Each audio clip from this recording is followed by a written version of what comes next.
Welcome, everybody, to the show. We are your hosts, Chase and Myles. We are at the Lucky Duck. Myles, who do we got today? Tell everybody of the interwebs. Yeah, let's do it. So today's guest comes from the Golden State. He's another one of the original Lucky Ducks who made his way out of Florida. He was the lead singer of a bunch of bands you've probably never heard of. You may know him from the Apple original The Morning Show. He's working his way up the Hollywood ladder. He has a mustache. This is Cole Goslee. Thank you.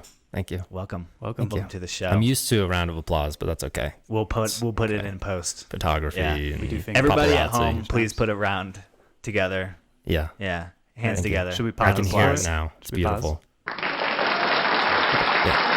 is. I can just imagine it in the background. Yeah. What's up? How are you enjoying Colorado thus far? Colorado's beautiful. Yeah. There are aspects of it that remind me of LA, like the synchronized drinking. Yeah, Very brotherly of you. we try. Yeah, there are aspects that remind me of LA, specifically, the mountainous terrain. It's beautiful. And then other parts of it, like it's cleaner. It feels cleaner. A lot of homeless people. There are a lot of homeless people in LA. Yeah. I fortunately don't live near a large metropolis, any of the larger metropolis. Yeah, and you're not homeless too. Metropolis. I'm not homeless either. That is right. Though very close at times. Hey, aren't we all? Have you stepped in poop yet? No, Human. thankfully. Okay, all right. Not since I moved there. I mean, plenty of times growing up, but I step in my own poop sometimes. So Yeah? That's even weird. when there is no homeless problems where I live. yeah. Are you indoors or outdoors? Mostly indoors. Sounds Okay. like a Yeah. fetish thing. That's good. Wow, I feel attacked now. Mm-hmm. That's Well, Well, what hey, else would it I nobody be? should be judging. open to pooping in my own home and stepping on it as I please. Wait, is it your poop or Mostly mine. okay? Mostly it's 70% mine, 20% my wife's, and then 10% unknown. Yeah. Okay. Mine. You might want to figure maybe out Miles. that unknown. Yeah. True. Get some tests done on that. Yeah. Is it like a leaky faucet thing? Like Could be. You need some tightening. Mostly I just don't Pipes. believe in wiping or bathrooms. Oh, that's fair. Yeah. That's You have a fair. bidet, I don't right? have any bad. So mine's a single family home. It's a 3-0. So 3 bedrooms, no bathrooms. Nice. Good luck. Resale Well- value is going to be good. Yeah. Yeah. Hoping for the top percentile. My sister dated this guy some years back now, and he would wipe his ass after using the bathroom and then throw the toilet paper in the trash can as opposed to the toilet. Nice. And so my grand scheme prior to their relationship imploding was to just gift him a trash can with a toilet seat lid. That just awesome. seemed like, Yeah. cut out the middleman, right? Was he foreign or something? Yeah, Yes. They do Okay. that. I don't want to disparage any sort of cultural groups, but I think he definitely came from a place where plumbing wasn't as good as we Yeah. have it here in the Right. United States. Is that a cultural thing? Does it? At what point does it become a cultural thing where they're like, no, now we have good plumbing, but I still like to throw it in the trash can? That is true. because Maybe that's I the way grew up. misspeak when I say it's a cultural thing, and maybe it's more so just He you come liked from it. Yeah. a second rate smell. second world smell. place. Yeah. I remember going to some touristy place in the Caribbean where you had to do that, and God, the smells. Shit in a trash can. True. No, you shit, and then you had to throw your like you were saying. Done that at You had Home to wipe Depot. and throw it away in the trash can. That's how it was when we went to Thailand. Yeah. Mm-hmm. They had hoses, so you could hose yourself off. And then for the tourists, Poor they- man's bidet. I was gonna say, do they not have just bidets? Yeah, but that's too fancy. No, it's like a hose. No offense. Get a little freaky too. Yeah. Yeah. Because Well, bidets. I guess it can move. Yeah. You can take it to different Give places. yourself an Exactly. Esmo Yeah. on the Usually go. they Yeah. put a head on it, so you can. So you can change it to like mist or geyser. Yeah. Yeah. Like depending on. I'm a mist guy. It's a choose your own adventure. I'm a Hose. I'm a mister and then a straight jet stream right afterwards. Yeah? So you got to get a little moist before you get real intense. Yeah. What the fuck are we Warm up talking to it. about? I don't know, but this is a great start. This is a great start. All right. Anyway, let's go back to LA. How long have you been out there? I moved to LA in August of 2018. So I graduated from my MFA program at Florida State, Nice. Go where we Noles. all met each other. and moved about almost a week to the day of graduating, out to LA, and I've been there since. Nice. Yeah. And you are effectively trying to work your way up to directing and writing. Is that the dream goal? More so just the writing. Yeah. Okay. In fact, I would actually like to write and act, cool. as opposed to directing. I'm not, I should say I'm not opposed to directing, but it's never been like a track of mine that I've thought, this is what I really want to do. Yeah. There's a lot of pressures that come with that. When you write it, the script is just there, and then, it is your baby, so you do want to see it through the process so much, but there's far less management that you have to do with a script. With script writing, is it usually like you are your own agent, you write a script, and then you propose it to somebody, or are you working for a company that's asking you to write something? It can happen multiple ways. Be it that I've only been in LA for so long, and I don't really have much name recognition, right? And I am working my way up this ladder. I have little experience in this part of how it's done, but I know from the periphery that, it can happen numerous ways. You can be hired on to write somebody's story. You can just write your own and go out to pitch. To the question of, being your own agent, there are agents in the industry that you hire to represent you. There's actually a big, prior to COVID-19, there was a big strike, and a lot of writers fired their agents because agents were finding backdoor ways of being producers on projects. So they were actually taking in more than probably what they deserved to take in. Yeah. Typically, the way it breaks down is that an agent will take 10% of your commission. You'll have a manager that will take 10% of your commission, and you'll have a lawyer that'll take 5% of your commission. You don't have to have all of them. What's the lawyer for? The lawyer basically is contractual stuff. I mean, they're looking out for your best interests. And a lot of writers now, a lot of creatives are actively only hiring on lawyers, entertainment lawyers, because they're not really making the deals for you so much. Like you can make your own deals in a sense. Once you have so much name recognition, people will come to you with projects and wanting to work with you. But manager and lawyer are kind of the two areas where most writers, I think, are comfortable. And with the agents, they're less personable, and they're really mostly about the money. I feel like at first it's almost better to do it on your own, get your hands dirty, and then maybe once you have a lot coming in, it's kind of unmanageable because you're like writing for 5 different projects, and then you can't handle I need to procure work for the next 6 months, but I'm busy doing what I'm doing now. So the manager can be out there like, negotiating things for you, talking on your behalf, bringing you deals. Maybe at that stage it's more beneficial. I mean, obviously, and also, so do they come and do you have to do like an upfront fee, or is it just solely based off commission? So could you have like Chase working as your manager? I don't make a nickel till you make a nickel, or is it like I'm just gonna get like 70 clients and they all pay me a upfront fee and then I get commission too? It's absolutely the back end deal. Like whatever I make, you get 10% of that. There are people who have tried to con the system and con like new creatives moving out and saying like, pay me $3,000 up front and I'll find you a bunch of jobs. Never fall for that. That's a huge scam. It's a big problem in the industry. A lot of people get desperate because they're like, I've been trying my hand at this for years, or they just so badly just want to fast track their experience that they'll seek out representation wherever. But it's definitely the relationship is you work for me. That's what it's supposed to be. Right? Yeah. Do you, so like at what point would you get an agent? So I'm just thinking and maybe this doesn't happen until you have an agent and you're established, but if you're writing for a TV show, and it's usually a full-time job, right? Absolutely. And so if you, if the show is successful, maybe it's going a couple of years, 3-4 years, whatever. What's the agent there for? Yeah. So your hope is really that, you have, if you're on a show for that long, if you've been hired onto a show, you have some sort of representation already. That's typically how your material is being sent around. At the earliest stages, your way into like a writer's room is often going to be either as like a writer's PA or a writer's assistant, and then hoping that the showrunner in those rooms gives you the opportunity to write. So then you'll have some credit to your name in that regard. Obviously, this happens different ways. Somebody writes a great script and it becomes sort of the sensation throughout the industry. But the most common way is definitely get into a writer's room as an assistant, as a PA, which is absolutely one of the hardest jobs to find. It's very much word of mouth. And that's kind of how the industry operates anyways.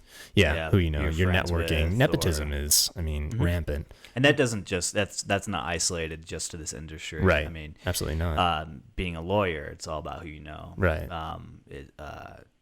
Where you went to school, maybe. Right. A club of people that you belong to. Right.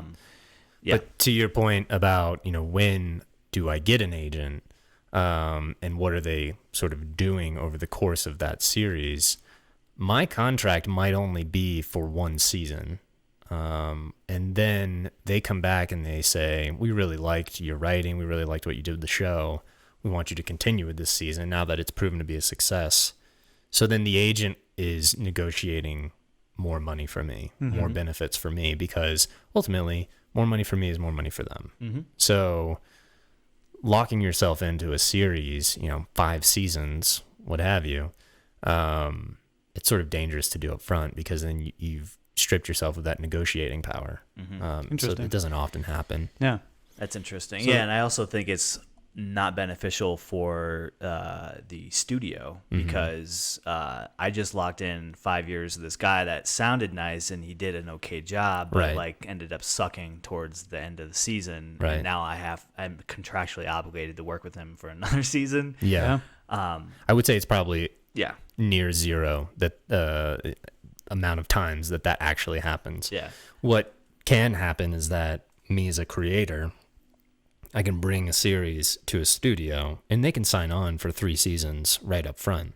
That does not necessarily mean that I'm going to be on that show for 3 seasons, though. But if they carry on that show because they bought it from me, I can maintain a connection to that show and maintain making money from that show. Yeah, you get like a royalty.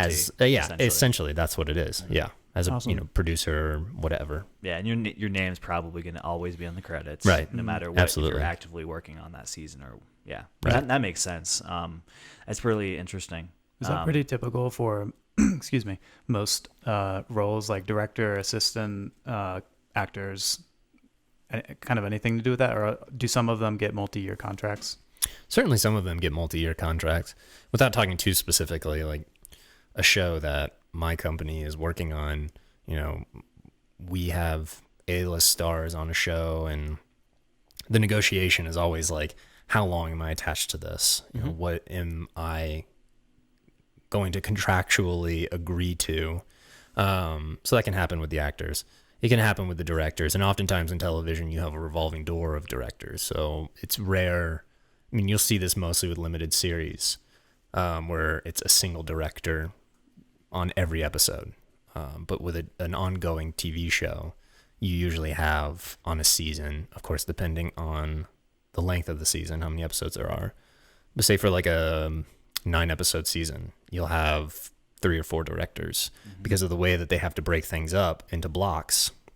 You have a first block, which is like episode 1 through 3, and then 4 through 6, and then 7 through 9, something like that. You want to be doing your pre-production on the second block while they're shooting the first block, so that you can just roll right into that next one. Yep. So having the same director on an entire series can become challenging. And long term, it just takes longer. Yeah. And the longer it takes, the more money it production. takes, because you're having to maintain your crew. Yeah.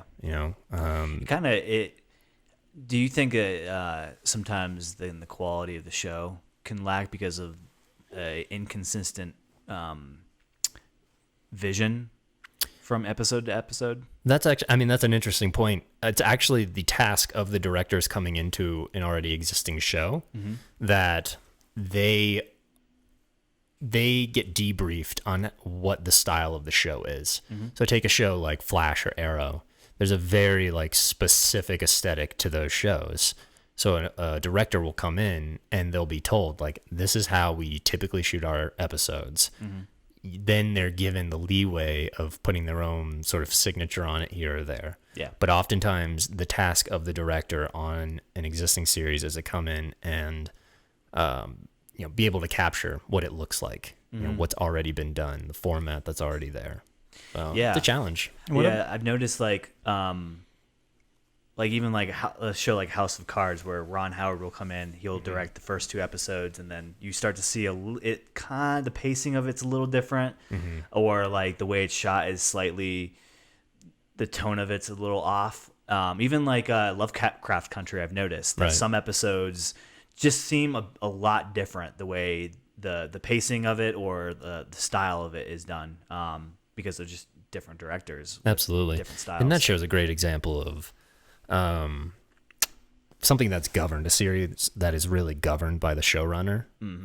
Misha Green, solely based off of that alone, seems to be an incredible showrunner. And she just directed for the first time on that series, actually. Oh, wow.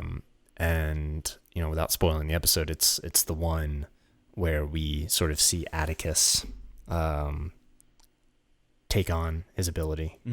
Something presents itself.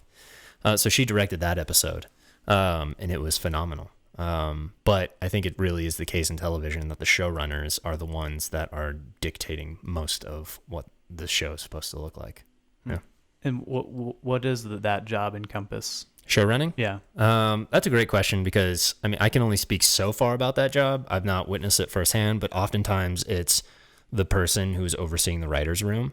So they're the person in charge when, the 4, 5, 6, 7, 8 writers on a series, on a season, are getting together in a single room, and they're constructing what the arc of the series and the season is going to be. They're the ones that are managing who's going to write which episode, doling out those jobs. They're the ones that are most closely associated with the studios and the producers, and talking to them, and really going to bat for their writers. They'll also oftentimes be the last word on a script. Like, they'll take in what one of their staff writers has written, and they'll do the final punch up on it. So it's that like makes sure that there's a cohesive of voice. A magazine or a newspaper, right? Yeah, That kind of essentially. role. Yeah. I would imagine that probably, especially for like dramas, keeping your writer staff, once you have a good one, in that show running position, would be really important. For other things like comedies where the episodes are kind of less cohesive, maybe it's a little bit different, but like bringing up a show like House of Cards, where there's, I think from the beginning of the show, there's kind of like a path of where Frank and the rest of the people are going. And if you were bringing in other writers, or don't have like a clear plan as the showrunner, then it could really turn into a shitty series. Absolutely. And I think it's a case by case basis, because some series, when they go out to pitch, they are pitching, here's where we see it in season 5. Like, here's the extent of season 1 that we can give you, at least a single season. And then here are very broad strokes where we want to take this series. So a showrunner or the creator of a series might not know beat for beat where they want to go with this. And it might be that it changes completely. Is that based on what the audience likes? It can be based on what the audience likes. It could be based on what the studio and producers see as the future of the series. It could just simply be based on the creator themselves at a certain point saying, like, well, let's go in a different direction. Here's another idea for this series. Oftentimes a season will be written, produced, made, put on TV, and then they don't even know what season 2 is exactly. So they have to go back in to pitch a season 2 to be picked up for that season 2. I'm wondering, because I always see at different points, and it seems inconsistent of where a show will get renewed. So I'm wondering if there's a common point, if like you're already shooting season 1, the writing's been done for the most part. I know there's probably like some ad-lib writing on the set that happens maybe. Yeah. And then do you have like the next season being like written behind that as or is there a different spot within production that it's being written? Usually it's between seasons. Like when a season goes to air, that's when they start writing the next season. Because I've seen instances where they air episode 3 on TV, and then it's already been picked up for another season. Right. So it's a numbers game. Okay. If a series has an overwhelming audience approval, overwhelming viewership number, They're then like, they see "Oh, the yeah." investment. They know that this is going to bring people back. Yeah. If a series is cheap to make and is bringing in a mild number of audience viewers, then they think, it's worth rolling the dice on. A series that costs $100 million to make and the viewership is like, we're not quite sure. Okay. There's a lot of data research that goes into a series on the tail end of it as well. Reaching out to viewers and asking just questions about the series. What'd you think? What do you think was missing? What would you like to see in another series? And then I think we see it most prevalently with streamers like Netflix, where a series will seem to perform really well, but then season 2 or season 3, they're canceling it. And it's oftentimes because of the inundation of series. Like there's just so much to watch. Viewers don't keep up. And if you don't keep up with the shows that you like, then those shows are going to go up on the chopping block. Like, It's so disappointing. Like the OA gets canceled on Absolutely. Netflix. One of And my you're just favorite like, shows. Are you kidding me? This has such a it seems on the surface that it has such a cult following or such a loyal following to the show, and it doesn't seem like it's a very high production. I mean, there's nothing fantastical happening besides like where they're like tripping in that house in the second season. Well, absolutely. I think to your point, that term cult following is sort of the nail in the coffin sometimes, because a cult following typically assumes that it's not a large following, but it's a beloved following. Very like dedicated people are fans. Yes, exactly. And for a show like the OA, you've got a large cast. The ensemble is expensive to keep, and then the production costs of shooting in major cities, a lot of exterior shots. So you've got a lot of permitting, large crews. You're not just on a stage for the majority. I mean, season 1 probably far cheaper than season 2. Season 2, they were a lot more out in the world. Yeah, they expanded their universe a little bit more. But that's also a series that at least the creators, the co-creators, have said up front, like, we know where this is going. We know how this is going to end. And I think that is what upsets people most, is when they hear things like that. Like, this thing clearly has a direction. And I don't feel like, while I might feel lost in the plot at times, I do feel like they know what they're doing. There are series that get picked up and you're watching it and you can kind of tell, like, the writers had to fill the season with, Like Lost. Yeah, exactly. So the case with Lost, Damon Lindelof pitched Lost as 3 seasons, and that's what he saw it as. And when the viewership numbers came back in and ABC was like, this thing is killing the game, they went back to him and they said, we need 6 seasons of this. Yeah. And he they're said, like- I don't fucking have 6 seasons of this. So he had to construct 3 more seasons. And in the middle of Lost is when they had the writer's strike. So I remember. filling the room for that show was an incredible challenge, because now you have all of your seasoned writers who are refusing to take work because the industry isn't rewarding them for their work. So then you're having to bring in less seasoned writers. And so the series gets, it takes a hit. Yeah. So There were a lot of shows that had a lot of weird, like, mid-show or mid-series like gaffes or whatever. I think because of that, like, you'd be watching season 3 of something and you're just like, that was random, or a character just comes back or something. Yeah. I mean, as you and I have been sort of developing a story, Yes. I shared with you, like, the big things that you want to avoid in storytelling, which is coincidence, convenience, and anything feeling contrived. And oftentimes, like, you'll notice it in a series that, particularly network broadcast series that are like 22 or 23 episodes long, there are just, those things just happen because they're having to fill that number. Arrow, Yeah, The Flash, absolutely. Supernatural. Absolutely. These are shows Pretty that much every CW show. yeah, right. There's very much a Yep. format to those as well. Yeah. They like their shows a certain way.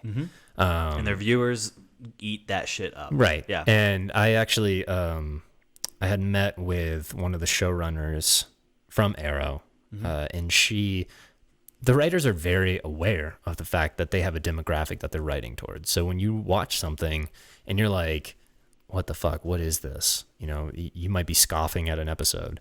They themselves might also be thinking like, this is not great. This isn't great writing or great storytelling, but this is, you know, sort of the network demands, the demographic demands. We're having to write for women who are 55 years old and guys who are 18 years old. You have to find that middle ground between soap and action,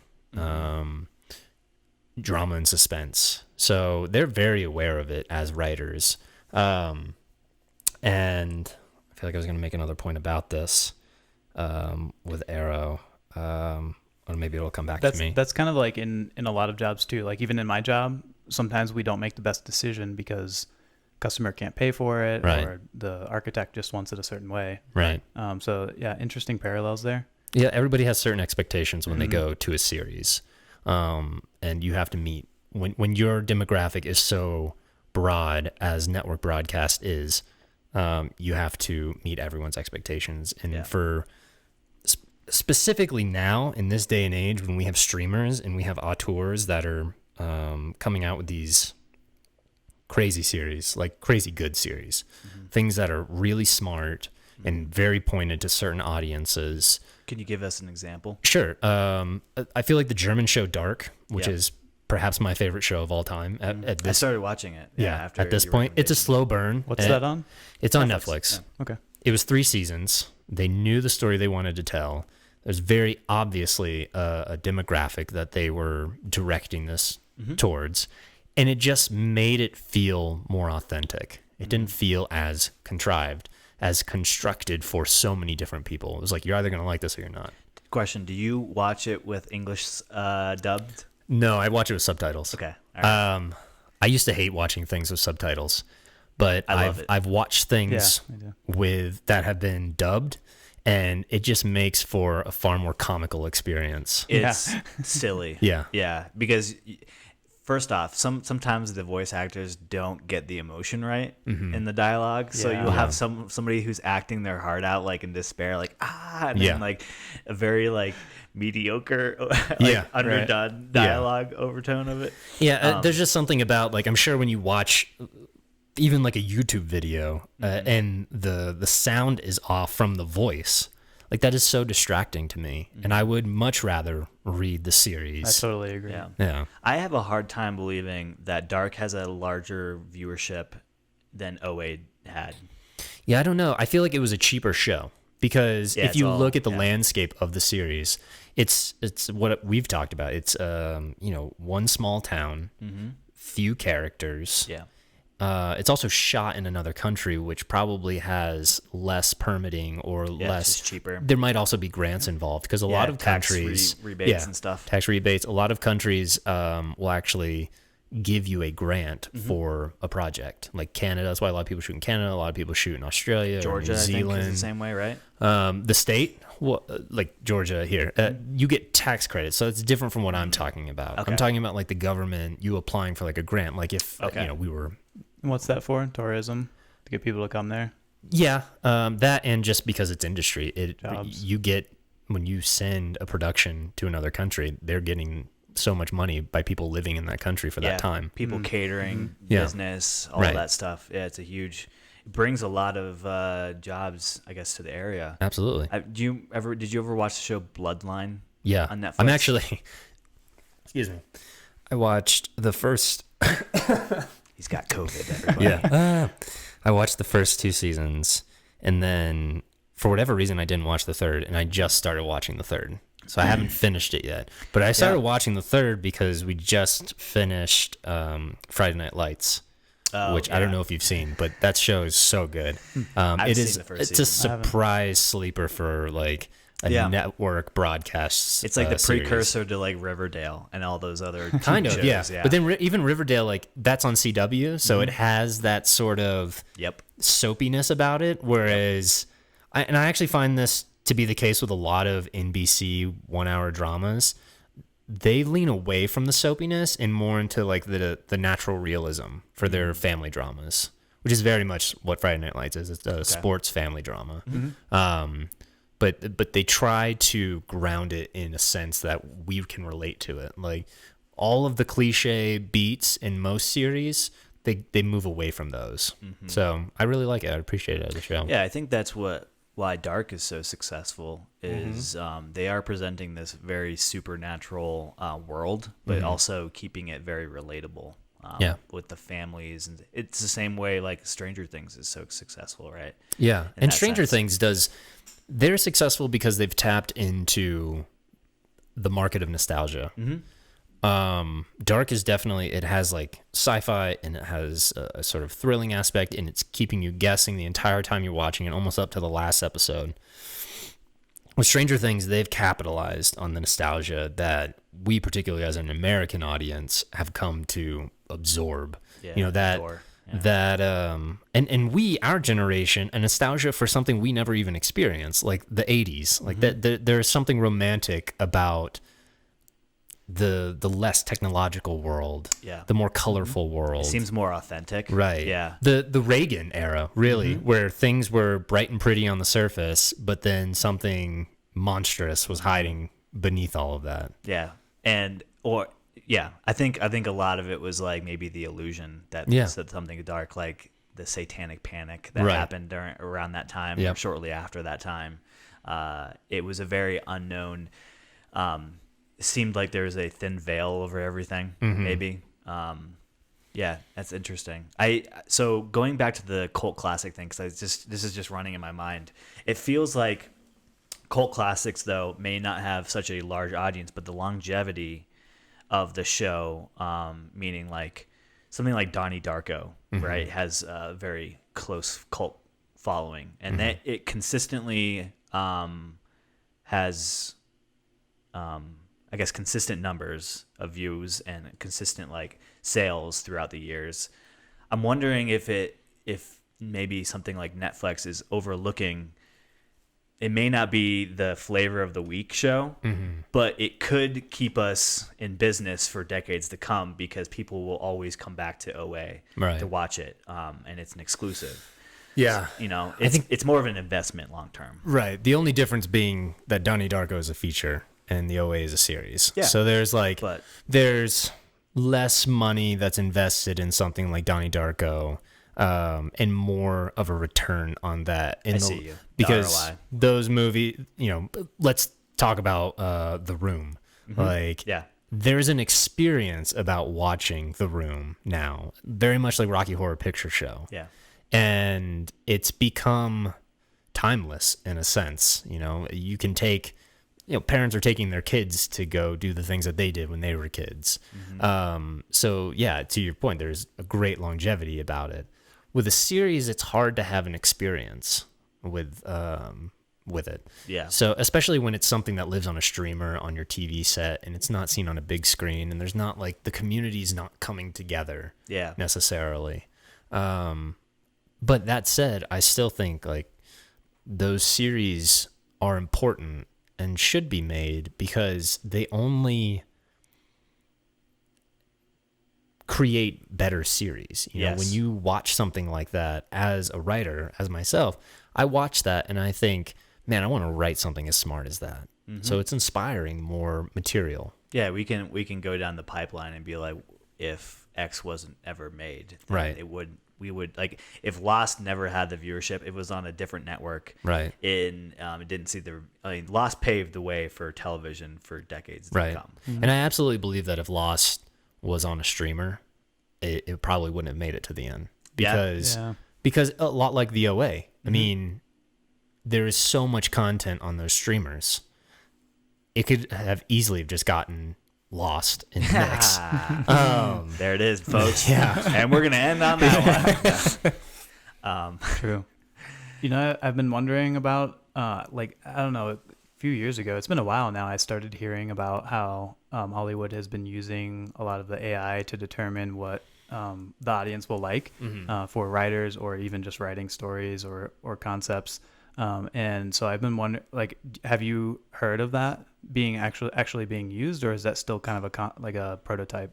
I've not personally heard about AI being used for that. I mean, although, people run statistical algorithms through various machine learning programs, right? I have heard firsthand from somebody studying machine learning that they are trying to figure out ways to make script writing easier, which scares me a little bit because I just worry about like the ingenuity that goes into creating a story and coming up with that. And if it becomes so easy that an AI system can do that, I don't know. There's give and take with that whole thing. Yeah. To what you're saying about viewership, I think that it's sort of a chicken and an egg situation, whereas the industry goes through cycles of this is what the content that we're invested in right now. Like, we like political dramas right now. We like tapping into what people are talking about, what's in the zeitgeist, and what's in the zeitgeist right now is politics, social injustice. So that right now is pushing the industry in that direction. You're going to start to see a lot of series that are going to be about, they're going to be historical dramas. They're going to be historical fiction. The Watchmen's a good example. Watchmen's a great example, and that's that's projecting, right? Mm-hmm. Like, that's taking our current circumstances, projecting a few years in the future, and adding the elements of sci-fi and such, and pulling out of the comic books. But in the same way, like that, the industry is pushing something, it's also coming out the other end and forming. It just becomes very cyclical. Like, oh, people are watching this. Somebody's picked up a series. People are loving this series. Now that's going to inform everything everybody's buying. So interesting. Yeah, it's like magma.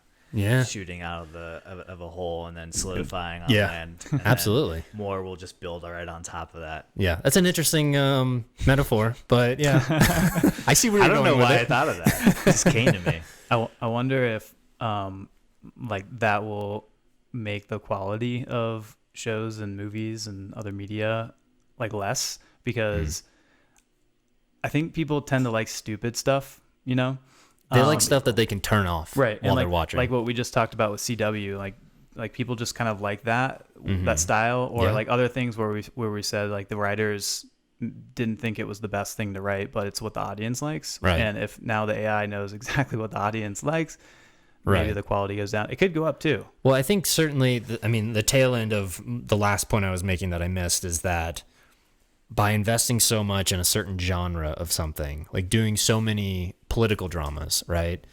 Once you have so many of them, people then get tired of them. So then AI could come in and tell us, like, what's the longevity that viewers are going to be interested in this particular genre? On the tail end of that, you can start to like track and see, when should we start? Yes, thank you. When should we start moving in a different direction? Oh yeah, we're drinking mimosas right now, ladies and gentlemen. Yeah. And we got some bubbles. Mine is like 1 teaspoon orange juice. Yeah. And we're having a good time. It's the drink of the show. We're still pretty lucid, so yeah, we just started. Miles is messed up. He's wasted. making a mess. And Miles has been here for some hours. I've had like one mimosa. Usually Miles is a one and done kind of guy. That now. Thank you. Let's see. So sorry to ruin your point there. Yeah. No. The point I think I was making was that AI could really be useful in the sense that we could start projecting these things sooner than than we see them, and we can start to get ahead of the curve a little bit, and so that there can be more diversity in the storytelling industry. Yeah, I think I believe there will be shows obviously curated and written by AI in the future. I think it's inevitable. People will just try it out. Well, certainly when AI is the only thing that's left on this earth. Exactly. And when at AI what point is are we AI? AI? I mean, no. It'd probably be things that we don't even understand. Yeah, exactly. We haven't tapped into It'll what be AI true writing humor for other is. AI. Yeah. It'll be one big loop. Yep. One 6-season series will be written in 2 milliseconds and then Yeah. consumed in 2 milliseconds Yep. by the AI. Yep. No. Yeah, I could see some of the human randomness and warmth of the story being lost if it gets written by AI. Yeah. But that's just based on our current understanding of AI. And that's Yeah. a ways off in the future. I mean, I'm actually developing a feature right now that has an AI component to it, and from what I've watched in the sci-fi genre, a lot of films that lean into AI and fearmonger, man versus machine, they miss the real components of AI that make AI scary, which is the man itself, the biases that we're struggling with right now with AI. And not only that, but the rules that are written for AI. And I've been working with somebody who's studying machine learning at Florida State as a sort of consultant on this, as I've been trying to come up with the full scope of the story and trying to reason out why a machine might turn on a person, you know. And it's really the box of rules that it kind of comes down to. What we code, what we say, like, you need to be the best at this thing. What does that mean when an AI is translating that? One of the greatest examples that he told me about was like, you take a robotic spider and you tell it, figure out how to get from point A to point B by being on your feet for the shortest amount of time. Like, basically taking, I think the implication is like taking the least amount of steps to get from point A to point B. Right. So it flips over on its back and it walks on its like elbows. And it's that sort of thinking that we can't see ahead of us that AI can. Yeah. So I'm really fascinated in it. So I am fascinated. It'll try to like bend the rules a little bit. It's not bending the rules so much as it is we're not putting the limitations on it, so right. it can interpret it however it wants. Yeah. Have you guys ever read the book The Fear Index? No. What's it about? It's about this guy who is a programmer and a financial guru, and he develops this software. You've probably heard a lot of it. It's like the high frequency trading stuff that goes on, where basically the computer can analyze news, people's emotions, and then it can make trades based on that to try to make money. And he makes this software that will basically like look at people's fear. So that's why it's the fear index. So they look at, I think it's the VIX that they look at, which is the volatility index. So when the VIX is high, that means there's a lot of volatility in the market. And basically he just develops this thing to make the most amount of money it can. And what it does is it starts creating fear in the world. So basically it has a mind of its own, and it starts making jetliners go down. Oh my God. And, just mass casualties in the world, because then it creates fear and the markets are volatile, and then it can make money. And then he ends up not being able to shut this system down because it's basically said like, no, this is my job, and it turned basically. Right. And well, self-preservation is probably perhaps the scariest thing when we consider, even an AGI system, when we get to the point where artificial intelligence can start thinking like a human or just above, human intelligence, that's going to be truly scary, because how do we function? Survival of the fittest, right? We want to survive. And how do we survive? We eliminate those things from our lives that put us at risk. What puts an AI system at risk? Someone who can pull the fucking plug. Right. Like, that's my fear. Now, the distance from where we are to artificial general intelligence, as I've been discussing it with this consultant, is so broad. I mean, we have so far to go to get to that point. And a lot of people are projecting this like 10, 20 years from now, we might start to see like the hints of AGI when we really haven't even worked out the kinks of ANI, artificial narrow intelligence, the ability for artificial intelligence as we know it to distinguish between, a bicycle wheel and a car wheel, like something like that. We haven't quite gotten that down, because the way these things are coded, it's like, here's what a tire wheel looks like, and it's round. So then it sees everything that's round and it says, well, that's a tire wheel. Yeah. So that's kind of where And then we're it at. learns over time with machine Yeah. learning, right? Yeah. Google's The faster processors get, the faster it can learn. Right. Yeah. Right. Don't plug that shit into the internet, please. Right. Yeah. I mean, Yeah, Chase, that's scary. Chase, I think you have the opinion that it's much closer than we think, right? I think it is, yeah. I think there's a lot of technology that we have today commercially available that we thought was 50 years out 10 years ago. Right. Well, there's a law, and I forget the name of the law, but the law basically says that in the amount of time between 2 points, it'll take half that time between the next point of innovation. Mm-hmm. So, Isn't it Moore's or Murphy's? Well, Moore's law is that they can double the amount of processing power each year. Right. that's exactly what it is. Mm-hmm. So, with that in mind, I think that there's a point to what you're saying, but I think that there's also a point to the fact that what's needed for AGI and what's needed for eventually ASI, there is still so much we don't yet understand about it because of the inherent biases of our own programming. Mm-hmm.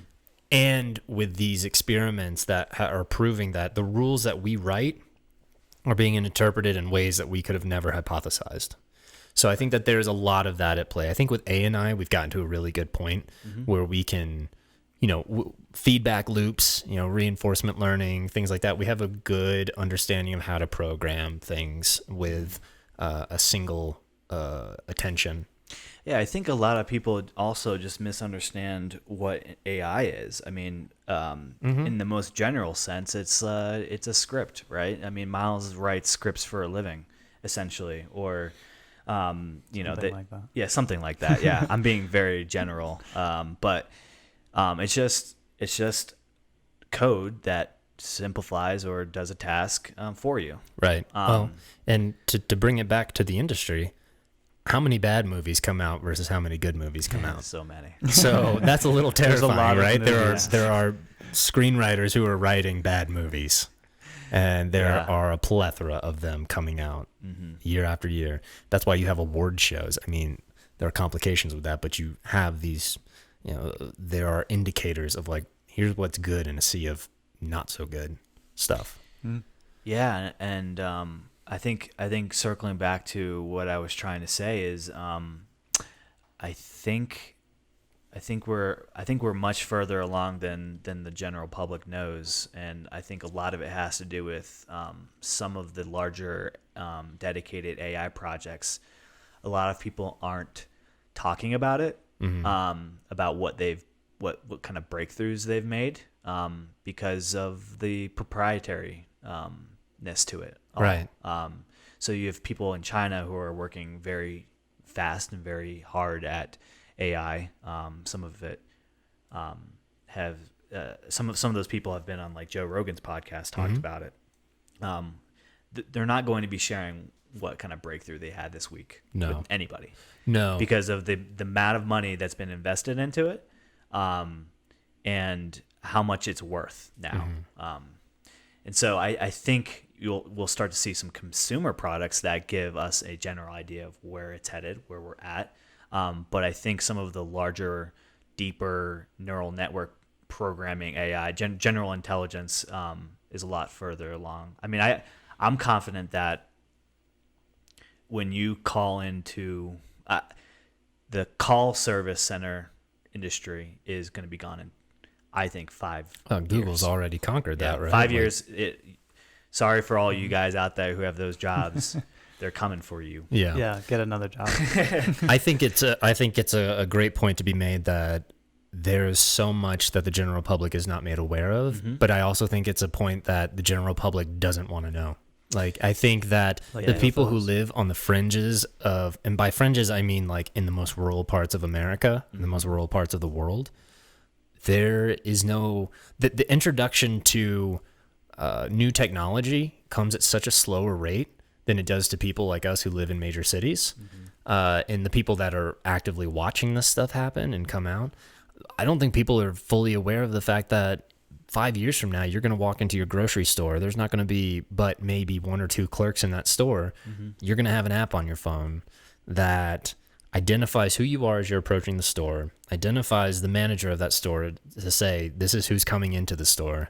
It'll map out your shopping experience. It's going to have 700 plus sensors on the ceiling to track your route so that it can memorize that for next time you're in the store and try to predict a better route for you based off the they're products. already doing that. They're Exactly. already doing that. Sam's Club has the prototype already. Or maybe a little even further out, like there's just no more grocery stores, and it gets sent to your house by drone or. Well, this is have you. Amazon's future city, right? Right. The, And the also- Amazon drone hubs that sit on top of the streetlights, and that's their charging stations, so that it takes no more than 30 minutes to get you a package from what they're thinking is going to be like a beehive warehouse. You're going to have different floors where things are mass produced and kept.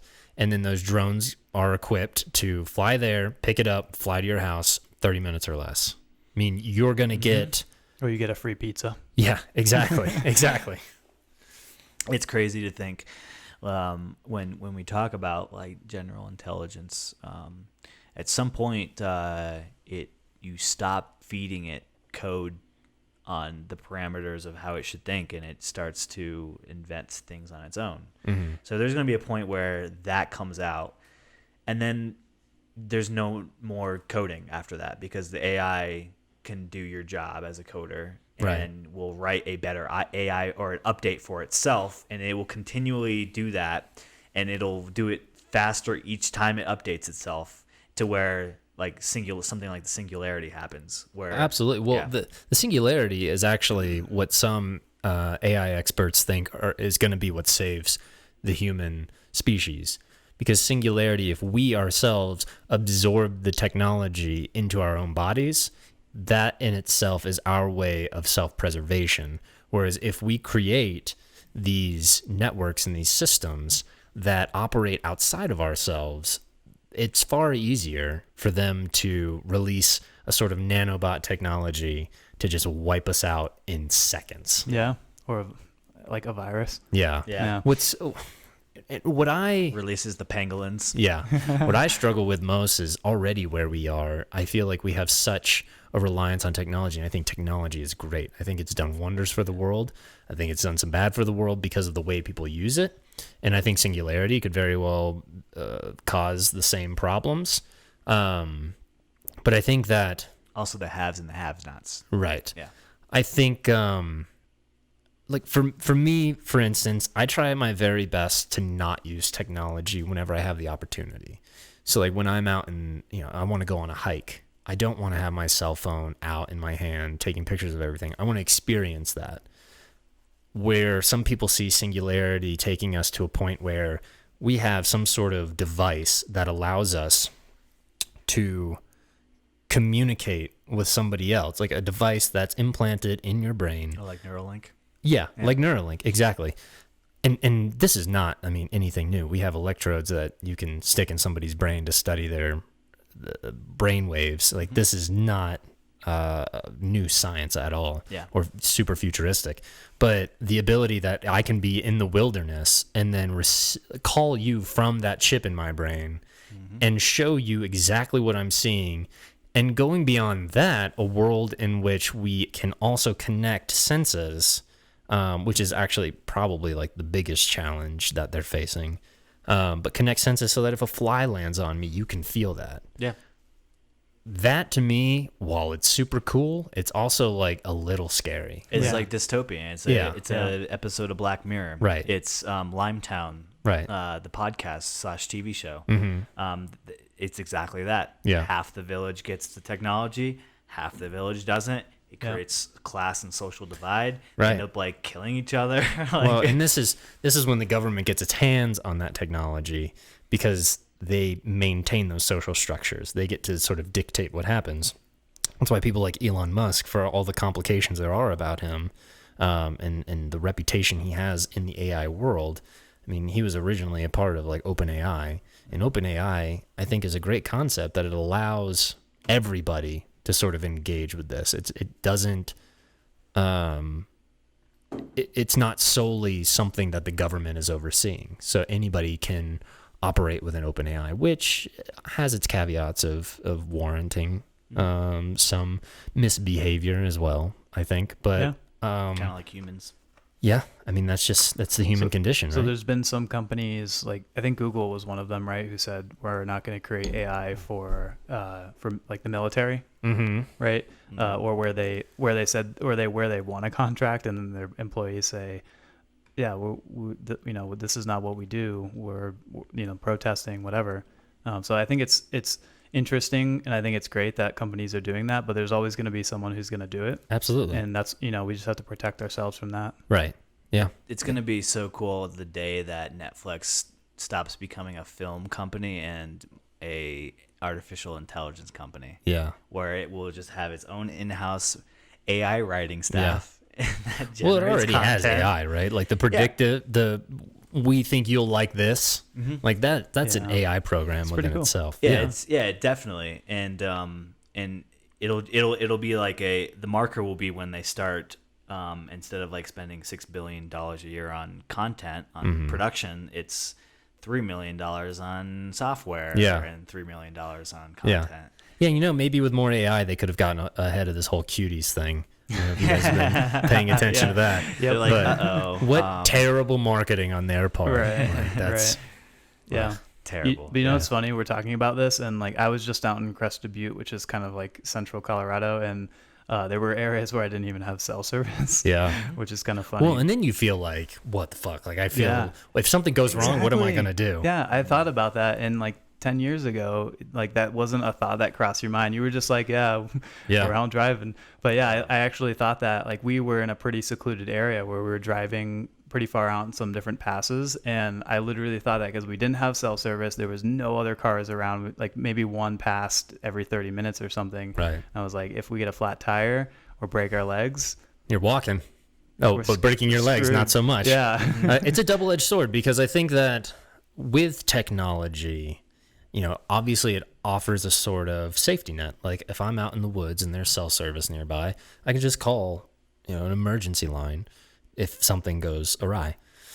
That said, I think it's made us a lot less vigilant as well, in the sense that now I want to capture something on my camera as opposed to getting the fuck away from it. Yep. I saw a video the other day of this guy who was just fine-tuning his vehicle in his driveway, and this black bear comes up the driveway, and he doesn't really see it at first, and then he does, and his first instinct isn't to just get away from it, it's to grab his phone and record it. And I'm like, hell yeah, you're asking for it. So you can get TikTok famous. Exactly. I mean, it it's worked. crazy. He's all over the internet now. Yeah. He's not dead. The same thing just happened to us where so we were hiking yesterday up at St. Mary's Glacier, and we saw in the bushes, like maybe 30 feet in front of us, this moose, which if you don't already know is like one of the most dangerous animals in the world. Yeah. And here we are, just a group of and it was pretty popular trail, so there was probably about 10 of us. Right. Like on the trail, like with our phones up in the air, and some people had dogs and stuff, and all I could think of is, here we are 30 feet away from one of the most dangerous animals, and all we can think about is, hey, let's take a photo of it. Like, exactly. And try to get a good angle shot of it. It's like, because everyone will believe you after that. Yeah, absolutely. Yeah, Pixar, it didn't happen. Yeah. Yeah. But I like your point about like when you're going out on a hike or whatever, it's really refreshing not to have your phone, or like when you're with a group of people, no one's just looking at their phone. Right. I don't know, maybe there's nothing wrong with that, but it's you feel like just kind of more connected. It kind of grounds you. Yeah, it does. It's like a reset button for you. If you're feeling stressed or bogged down by the woes of the world because you're constantly getting notified of how fucked shit is out in the world, and it's like looking at the news before you go to bed. Yeah. Just not do that. Fuck that. Yeah, take a break, go out and enjoy what I'll call the organic world. Right. Yeah. When a lot of people don't even take pictures for the same reasons anymore. Like you would go on a family vacation and people would snap some photos of you because you could put them in your photo album. Yep. And years down the road, you develop those and you get to look back on them fondly.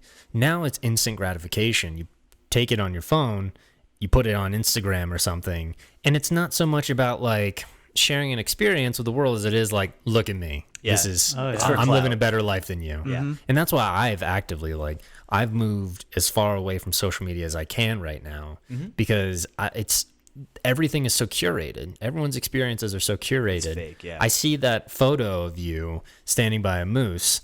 I'm not getting the full story of your experience. Like, I want to talk to you about, like, well, what was that place really like? What was the moose doing? All I'm seeing is, like, oh, cool, you saw a fucking moose. Like, Yeah, that's for dope. you. Now I wish I saw a moose. Yeah. And I hate you, by I'm the way. doing everything. Yeah. You hate everybody on social media. Yeah. Like, Yeah. wow, you're doing a cool thing and I'm not. There's also a lot of like fakeness that goes into the pictures sometimes too. Like to give you an example, when Sarah and I got engaged, this was real. We were in Thailand and we were at this eco-friendly resort, whatever, and they had a bunch of elephants there that they take care of, and so that was all real. But there's a picture that we have where there's like the elephants like behind us and there's water like splashing in the air, and it's really like this guy was taking water and like throwing it in front of us. Wow. So He it's knows kinda what you funny. want. Yeah. He knows Exactly, You yeah. want that And perfect Instagram photo. Yeah, and like I like the picture. I think it's Yeah. really cool. So for me, it's fun. But yeah, I mean, to have other people see it and be like, oh, that's so cool. I mean, that's fun We too. you know? have Yeah. we have essentially put a filter on life. Yeah, Not absolutely. just like, face filters or portrait mode or whatever. But I'm fearful that the kids nowadays who are seeing all this fake in the moment like produced experiences, they actually like, for instance, like Crested Butte. Not saying that you faked any shit, but a lot of people will like put filters on it, and then people will actually want to go there. And when they get there, they're like let down. Yeah. Because everything that they've seen is so produced and filtered, and it's generated this false sense of reality for everybody. Absolutely. And I think, and that bleeds over into anything. I think. Right. That's why this medium is, it's taken off in recent years. In the past decade, you've seen so many podcasts just explode, long form conversational podcasts, because this is where people have real conversations, have real dialogue.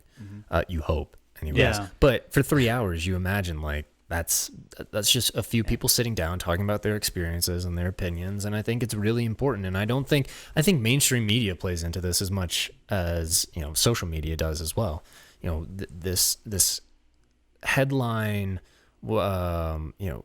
clip news that we get now is so detrimental to our psyche as a society and our ability to have conversations. We could be on opposite sides of the political spectrum. That is being driven because of mainstream media and their 5-minute interviews with people, as opposed to these 3-hour conversations or however long they are. But this allows us to get away from that instant gratification, allows us to get away from that filtered reality. Yeah. I love this so And much. you want to be seeing headlines too. And there's not a headline Right. every minute. No. Every time I look at my phone's news, I can see something new. Right. Yeah. But that's not how it's supposed to be. Right. Right. It's great that we can get news right away and we don't have to wait for the newspaper or whatever. But at the same time, it's not great that the media has to make up stories or just exaggerate things to our Keep gratification. you hooked. Right. Yeah. Yeah. Absolutely. Legacy I don't know media. what the solution is because that's I don't just know. what we as humans like. The solution is slow the fuck down. Yeah. People. Jonathan Haidt is a social psychologist. I don't know if you guys know who that is, but he's done a lot of research with the relationships between liberals and conservatives and just the political dialogue that we have now. And I remember seeing him in person at Florida State. And one of the things I took away from what he said was he's like, there is an advantage to allowing politicians to operate without the level of transparency that we give them. As a country, we've come to thrive and crave that transparency because of various things that have been discovered to be lies. You talk about Vietnam, you talk about the Iraq War. War on drugs. Right, exactly. These things that... The White House. Yeah. These things that have driven us as a society to not trust our government. More of that does no good for the general population. Unfortunately, I mean, I wish transparency meant that they're just going to do their jobs, the way that they're supposed to. But more transparency has really just meant more of a divide on both sides. It's now at a place where it's, I have an opinion, you have an opinion, you have an opinion, and we all have equal voices. We all can share in, our voices are as equal as the people who have been in politics for forever and have been doing these deals for forever.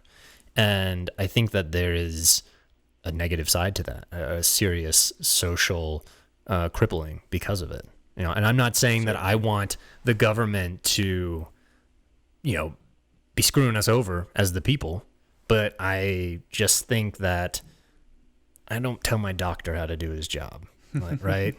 Telling a politician to do their job is you're right. Almost the same thing. And there's also a lot of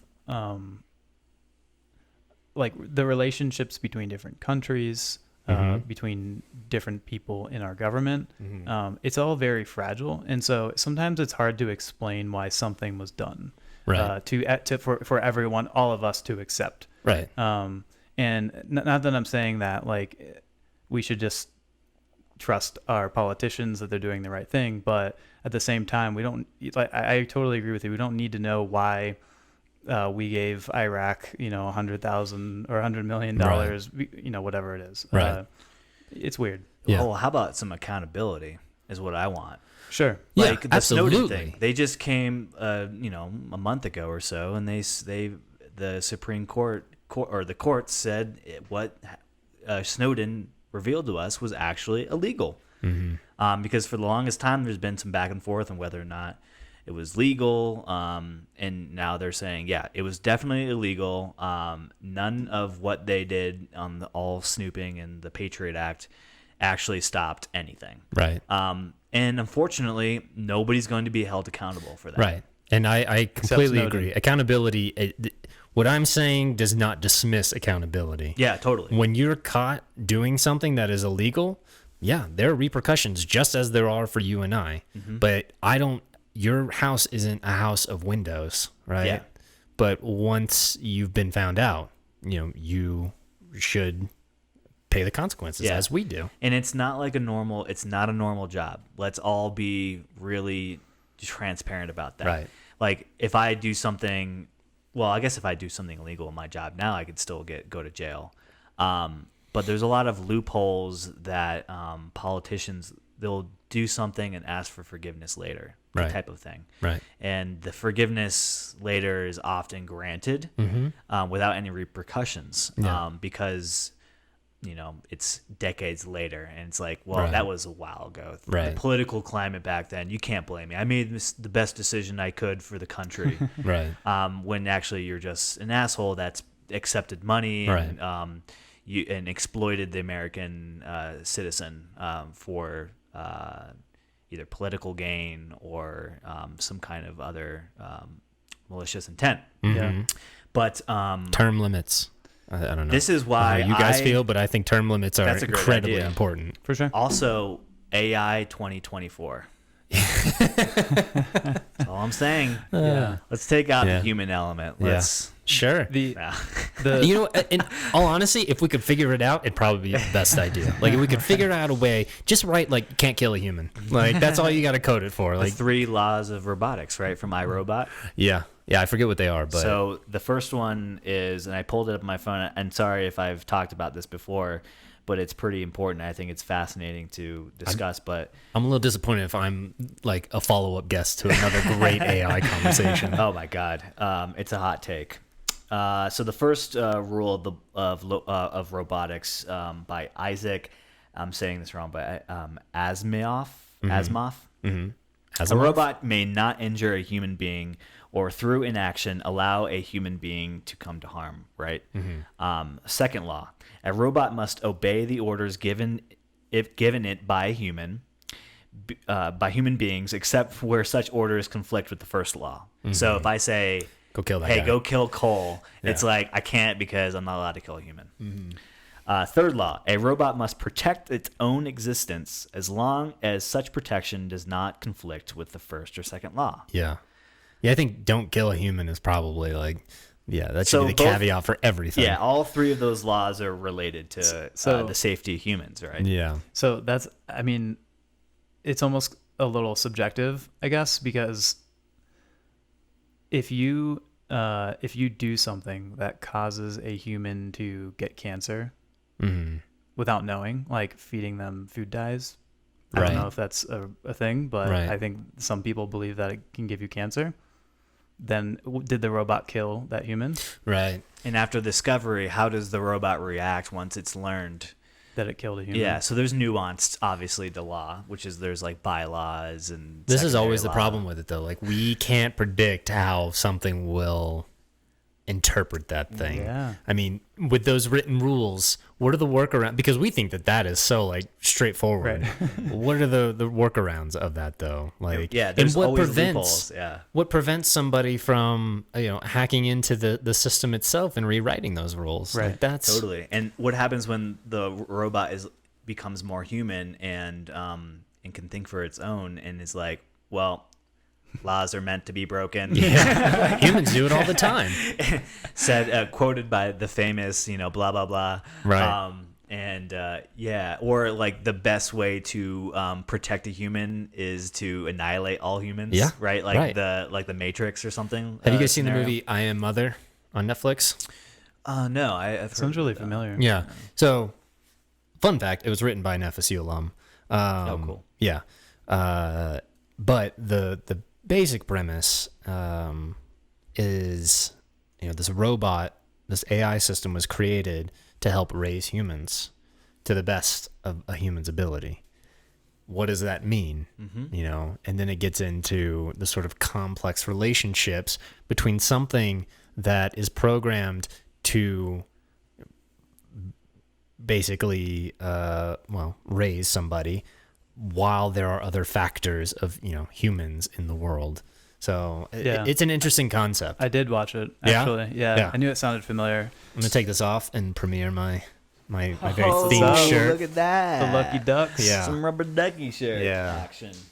I love it. Have you guys chronicled the Lucky Duck on any of the other podcasts? I mean, we've kind of like said how people are connected Yeah. to it, and a little bit about like where it came from, but Yeah. we haven't really talked too much about it. I always find that when I tell people about the Lucky Ducks and the Lucky Duck itself, it feels very cultish to explain. Yeah. Yeah, it kind of does. Yeah. It's funny, our last podcast was about being in a cult. Yeah. But not about the Lucky Duck, though. So were we in Just two can't cults? get away from it. Yeah. Cults are fascinating. man. Cults are fascinating. Yeah. I mean, what's the difference between, I guess I would say like the difference between a cult is the intention versus, like our group of friends. Yeah, We didn't have any like exclusionary rights. There was no like can't talk to people outside of this. Yeah. And there really wasn't just no a single initiation. point of leadership, really. Although I think we all bowed to you. Yeah, I mean, yeah, but We all worshipped you behind your back. Yeah. there was no no dictation of law or rules Right. by any No, one person. absolutely not. So, I always tell people it was like a co-ed fraternity. yeah, That we didn't have to essentially. pay. I didn't have to pay for my friends. Yeah, Only in essentially- beer there you money. go. Yeah, exactly. $5 or you're out. $5 all you can drink. Yep. Yeah, it was a great. I think everybody should have something like that when they go through college. It's kind of like it's like a networking. It becomes like a networking thing, and it allows you to experience the social atmosphere that I think will cultivate a personality that fits in with capitalism or a job in general. I think a lot of people, and I'm worried about like kids going into college today and being isolated and doing school virtual in their dorm or in their apartment room. They're not getting that social interaction that I think is needed to thrive in the industry after college. Right. So I'm hoping that quickly blows over and next year. There's like there's two parts to college. One is your education, and the other is the networking. Right. And you need both of those. Yeah. You won't be successful. I But wish you can be. But. I wish there was some social psychologist that would have studied us though, as a cohort, as a microcosm, Yeah. because we were 40 friends strong. I mean, and by that I mean Friday, Saturday night, and almost every night of the week. Yeah. You could call up, and half of those 40 would show up. Yeah. And I think that in itself, to your point about capitalism, it's as much a point about socialism. And Totally. we all treated each other equally. We all could reach out to one another. We still can, largely. So communism, actually, right? Yeah, I guess so. Hail, yeah, brother. Or a community. Jonestown. What do they call That's cool. the co-ops, the little compounds where you have a bunch of houses and everybody shares a garden? Yeah. I feel like that would have been we could have pulled that off easily enough. Socialism works in small communities. Sure. But yeah, it was by far the greatest takeaway of my college experience. Yeah, by same. far. And now we have a ton of friends all over the country. Except most in Denver. Yeah. It's becoming a strong. I'm telling you, man, city we to worship have you. a- Like everybody is just flocking to you. Denver is an attractive Denver's an attractive city for a lot of reasons. Yeah. And I caught on pretty early to that, I Yeah. think. Well, it helped like your job right out of undergrad. Yeah, Was I here. got lucky getting the job right out of school. I moved here, never getting this far out west ever. So moved out here without even knowing where I was going to live. Right. Got a hotel. My dad and I found some apartments and figured it out. And I have no urge to move anywhere else. That's great. Yeah, it works. Unless It's a something good place. crazy. Yellowstone erupts. Yeah. Well, then we're all fucked, Yeah, we're all- right? Like, there's nowhere you're going in this country that's Yeah. not at some point going to be affected. Right. Yeah, Should move to those Antarctica. super volcanoes. That's what's going to do us in. Yeah. Not the AI. No. Just Mother Earth. Yeah. Can we program the AI to stop that from happening? Is there a way? So we talked Exactly. about like wanting to get away from technology to go to nature, but really nature is what fucks us. Yeah, it's a cohesiveness. We Yeah. rely on both. Yeah, I mean, I feel similarly about LA. Like being there, it was a goal of mine for about a decade. I went there when I was 16 I didn't go to LA, but I went to California when I was 16 for the first time. And I knew like there was a conceit about LA. Like this is the place where dreams are made. And I knew I wanted to be in the entertainment industry. And for the longest time, as you so graciously pointed out, I was playing music. And I thought, that's my track. Like, I'm going to do my education thing. I'm going to have my degree. It's not going to mean anything because I'm getting an English degree. But it'll help me write, and then I'll play music professionally. And then I fell out of that and fell into screenwriting. And it just was obviously the perfect transition for still wanting to go to LA because that's where the industry is. But since moving there, the conversation around LA, given its environmental factors and some of the other social issues it has, it's such a wonderful place for me personally. It's so different from where I grew up. And it's like so a much of what 180. I wanted out of it. So That's really great. yeah, I feel like I always tell people like weather's incredible when it's not on fire. And Yeah. Speaking of how has it been? I'll We say just that hear stuff from the media. right, exactly. I think the biggest takeaway to that point about what the media projects, if you've never been to LA, you don't understand the scope and the size of LA. LA is massive. It's made up of, it's like talking about New York City and then all the boroughs that they have. Yeah. LA is very much the same way. We just don't talk about it in the same way we talk about New York. Well, LA doesn't have like the huge downtown area, right? But LA itself is. It has a downtown. It's pretty huge about downtown. I Yeah, it's a pretty big downtown, but it's also like a lot of suburbs. Right. There's so many suburbs that surround that downtown. Isn't it like 14 million people? Yeah, roughly. I think something like that, to that effect.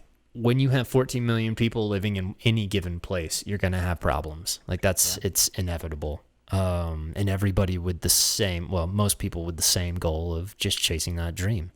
With the fires, California gets a lot of coverage because of the population, because of how many people actually live there. And when you look statistically at all of the states, Alaska actually has the most wildfires, has the most land that's affected. I think it was something like over the course from like 1997, I want to say, to 2018, California's wildfires were like 12% of the worst fires in the country. And this is something that we as Californians have to face, is the reality that this isn't going to get much better without some sort of environmental intervention. And by that, I don't mean raking forests, as has been so loudly suggested. Because the problem is they're not forest fires. They're grassland fires and they're brush fires. And because we go through great bouts of no rain, it dries out. When it's hot, you have the Santa Ana winds that are coming downhill. It just creates the perfect storm for these things. Oftentimes these things are started by dumb humans or power outages. Again, management of forests, like that suggestion, not a lot of people know 93% of forests are managed by the federal government. Yeah. That's not our job across the board. Yeah. All the national forests, right? Right, exactly. There's so much. The Los Angeles National Forest is massive. But what I've dealt with personally are fires in the distance. I make this joke, but fires are very biased towards rich people because they live in the canyons and they live on the hills and then where all that brush and grass is. The poor people live down in the concrete jungle, and we're kind of unaffected by it for the most part. Well, that's good. Yeah, I guess. That's right. near where I am. Now, across California, I know that that's not necessarily the case. It's become a growing concern. People very unsure of whether it's worth rebuilding once their house has been burned. There's a great migration that we're going to start to see over the next 50 years. And this I know because of the research that's been done. But you're going to start to see a lot of people moving towards the center of the country. Away from the East Coast because of flooding and because of humidity that's just unbearable. I mean, we grew up in Florida. We know what it was like growing up. I just went back a few weeks ago. I stepped out of the airport and it swallowed me. Yeah. It was disgusting. Pretty And I have no interest in going back to that. So as things start to dry out, you're going to see across the country more of these fires in other states where it's less predictable by what the news is reporting. But still present nonetheless. So you move everybody towards the center, then you've got an overpopulation in these areas.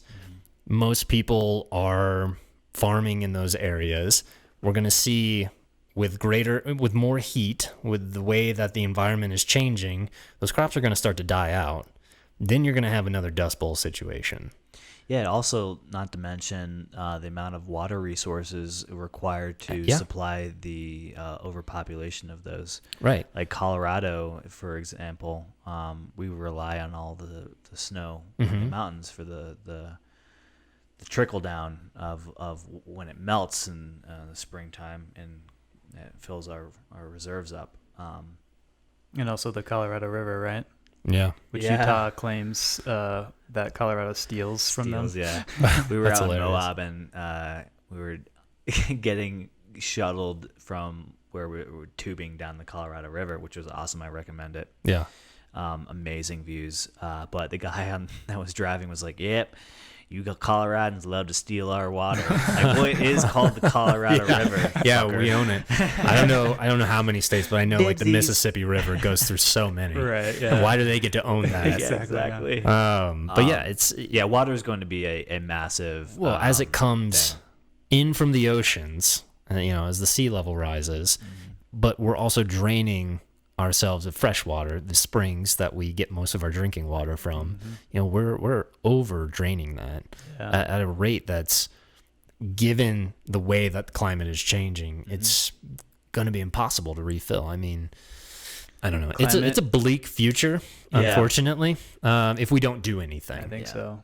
Yeah, if you're buying property, try as hard as you can to nab the water rights on your land. Yeah. That's going to be a big deal. Yeah. Better than oil now, right? At one point, it will become more valuable than oil. Right. Well, especially as we move away from oil, which is inevitably going to have to happen. I mean, if people, if you're a smart business person and you see the effects of something on people, like the buying power of people going down, you're not going to keep investing in that thing.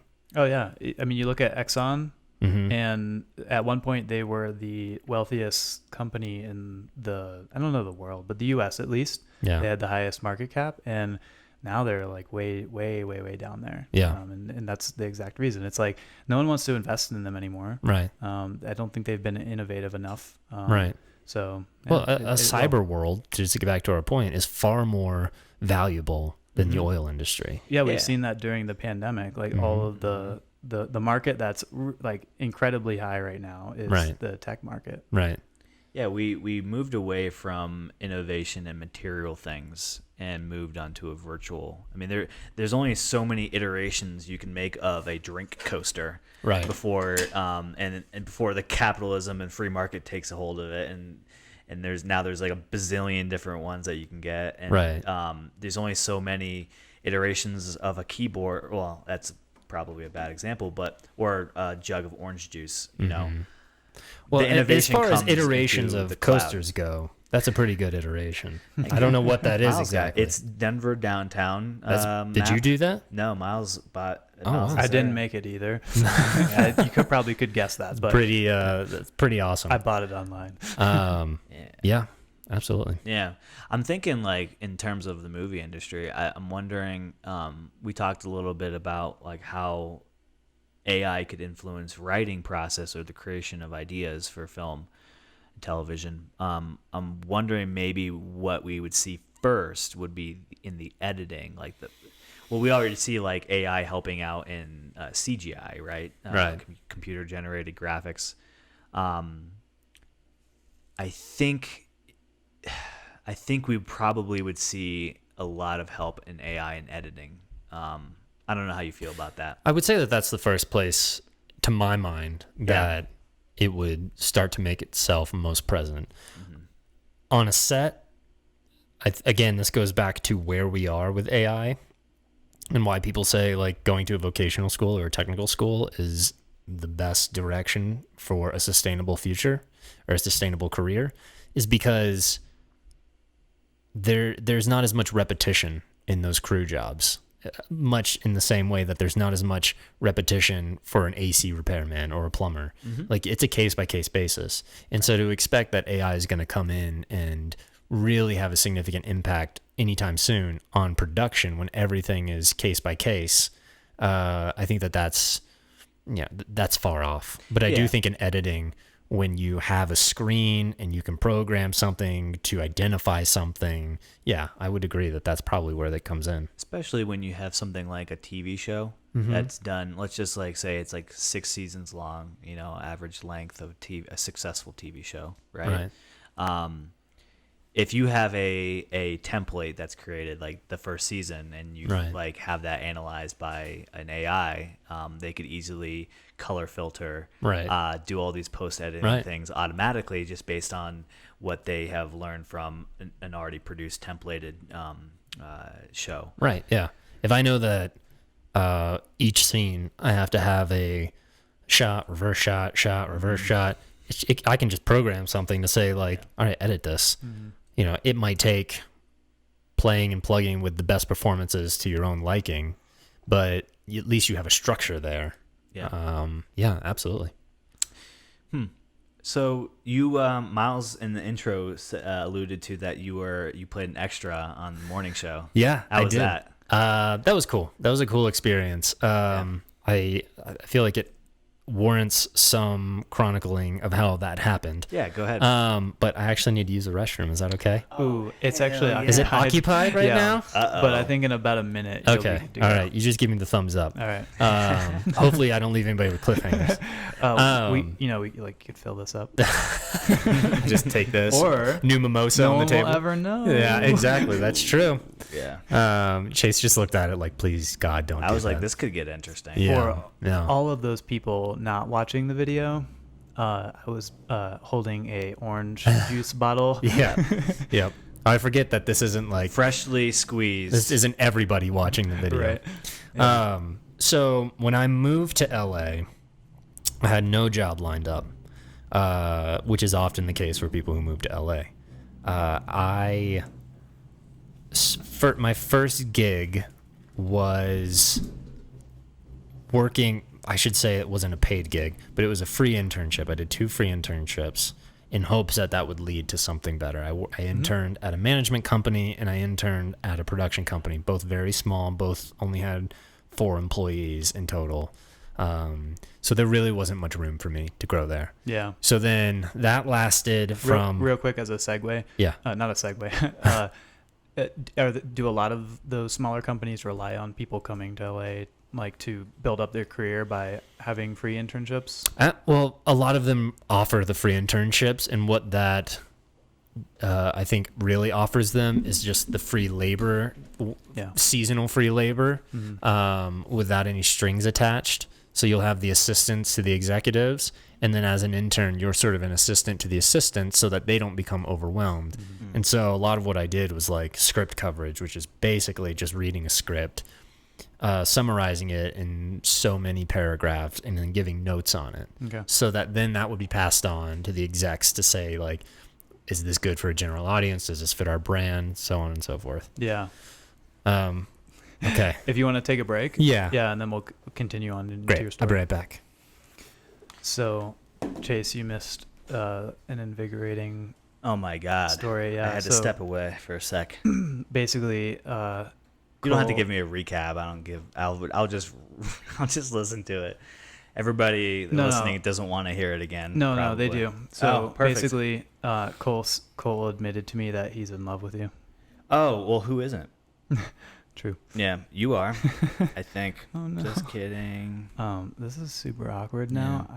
We haven't not had a guest on. Oh my God. So Cole, tell us about QAnon and how you are secretly the leader of this organization that's gotten such a bad rep. But aren't you guys just good people wanting the best for the country? Can you tell us a little bit about that? Well, guys, I just wanted to say that all the rumors are untrue. I actually am not the self-proclaimed leader of the QAnon. And all I want to do is just have a successful career in Hollywood. Yeah, but isn't the criticism that like a lot of like famous politicians or Hollywood executives or secretly pedophiles or running the country and Actually, that's very incorrect. All we're here is to make a little money for ourselves and for China. I mean, did I say China? I mean, for the regular everyday guy. Oh, That's a really coming good back. Cole accent. thank you. Nothing happened while you were gone. Okay. Don't worry. We weren't On the center like of pretending attention. you were here or anything. Okay, so I left off with the internships, I believe. So at the end of those internships, I had no direction, basically, no idea of what was going to happen when I came back from like a Christmas vacation. Ultimately, I came back in January of that year because the internships went the entirety of the year. I went home for Christmas and I came back and I was like, well, I have to do something. So I applied for a bunch of jobs. Nothing that came through because, as we discussed, the industry is, it functions on nepotism. You know somebody, they get you that job. They put in a good word for you. That's how a lot of people get jobs. That's how I've got the job I currently have. And I'm very grateful for it. So what I ended up doing was just really picking up as many like side hustle jobs, as they're referred to, or gig economy jobs. So I was like walking dogs, transcribing medical records. I taught at a college once.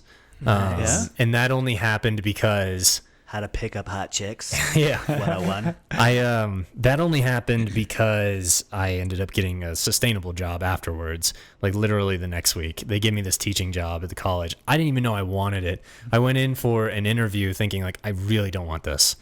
And in the interview, they're like, great, you're hired. And I'm like, I don't even like have time to think about this. Yeah. So that was an interesting experience. Nice. What'd you teach? It was business communications.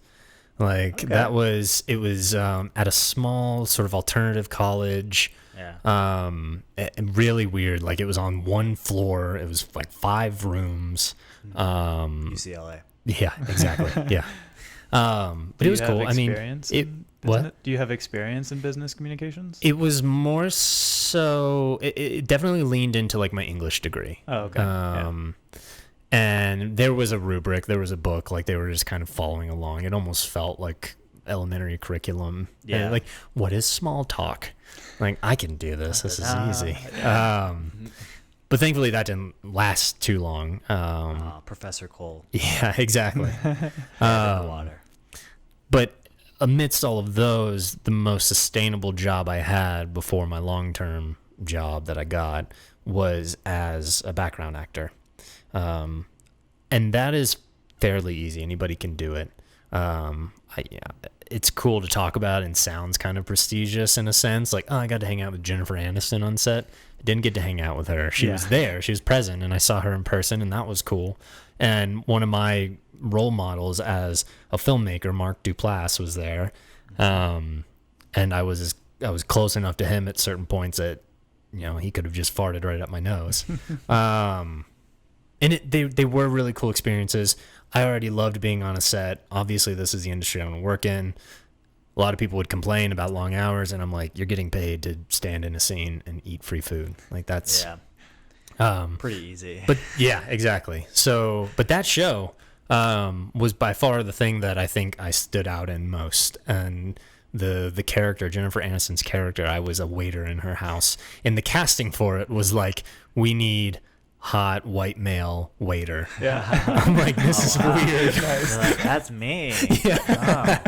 But it was a cool experience. It was like a week-long thing on set to shoot one scene. Wow. One or two scenes where we're just kind of like walking around this massive set that they built on a stage to look like a New York skyrise apartment. Yeah. It was really neat. And then after that, not too long after that, is when I got my next job. But yeah, that was that may be my big debut and finale. Claim to fame. Yeah. Is it actually cheaper to build that set, or is it a set that's reused? It's absolutely cheaper to build a set on a stage, and you can absolutely reuse things if you want to. It's a stage, so you break everything down, you just rebuild something else if you need to. So a lot of those props, they're things they'll use for other shows. Yeah. Or movies. Whenever you see the interior of a house, it is usually on a stage. Like, they'll shoot exteriors and then they'll go to a stage and build the interior. Like Full House. Yeah, exactly like Full House. Exactly like Full House. And the Brady Bunch. Yep. The Brady Bunch house, the exterior of it is a 5-minute drive from where I live. Oh, nice. So I drove past it the other day.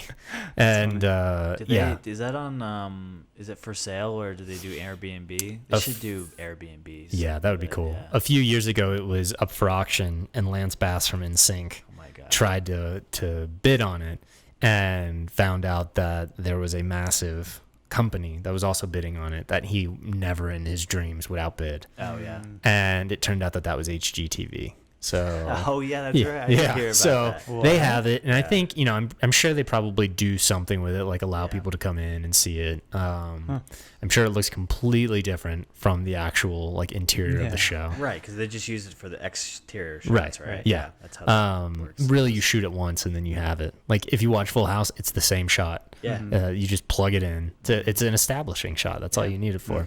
Yeah, I learned that a lot of airplane taking off and landing, there's just stock. It's just stock footage that they buy. Yep. Like, it's not necessarily they They film don't that. even film it. Right. Yeah. They just buy it from a library of already filmed airplanes. Yeah, we're crushing a lot of people's realities right now. Yeah, it's shattering. I Yeah. don't even like movies anymore. Tell us some more interesting Hollywood secrets that can shatter reality for some people. What's a couple good ones? That's tough. I mean, it's only tough because I'm on the spot now and I have to think about it. I know. No dead air. Come on. This is super authentic. We didn't prep you or anything. So, Yeah, very much That's so. what makes the best part. Yeah. Very much so. Well, I mean, for a sort of cinematic spoiler, whenever you see like a massive scene with a large audience, right? Like, say they're shooting something in a football stadium, it's usually like a sliver of that stadium is shot at one time. And what they do is they'll stitch together. They'll just move a bunch of people around and then stitch together a scene based off of a handful of, say you have like 100 people, 1,000 people in the stadium and you got to fill 80,000 seats or, something ridiculous. Just keep moving them around. So and changing keep the their camera wardrobe. in one spot and then shoot the scene, move the people, shoot another scene at the same angle. That way they can just piece together all the humans in the different spots. Yeah. Is that similar to what they do for scenes like Game of Thrones, where they have a bunch of people fighting? A bunch of extras. Yeah. Some of that stuff is authentic. Like they'll have 1,000 extras, but then yes, they take that and with CGI, they'll expand on that. Crop out a few from the back and put them back even further. The way I've actually been in scenes like this, where I was in a short film and I played a Confederate soldier, and we had 5 people and we needed to make the scene look like 30 people basically standing around this execution scene. Yeah. And so they took the 5 of us and they lined us up one way, and then we moved over. They kind of knew where the line was, and there was a green screen that they would put on the edge of it. So then you just move on the other side of that green screen, move the green screen down. So like easily pull the background. Yeah, Nice. exactly. Yeah. That's So cool. that's a little trick. I went to, when I was in LA for the first time, it was so funny. I ended up going out to a house party of a buddy of mine, and it was like a League of Legends pro team. Oh, wow. And it's like a bunch of like Korean dudes, like in their early 20s, because once you hit like 21, 22, you like essentially age out, because there's always like a younger guy that comes in that's twice as fast. Yeah. Wow. And they all had like Model S Teslas and Ferraris and because like they come over to the United States, they get hired by this team, they get like $150,000 a year, and they're all, the first thing they want to do is buy a nice car. Right. Like, Right. They're like, I'm gonna get That's the myself. sign of luxury, right? Yeah, Like riches. and they're in LA too. So Doesn't they see matter what all your these house other looks people. like. It's the car that you drive. So live they're with, like, all 30 living in other this dudes. house, and they're all very awkward. Yeah. Because they spend like 16 hours a day playing behind a computer screen.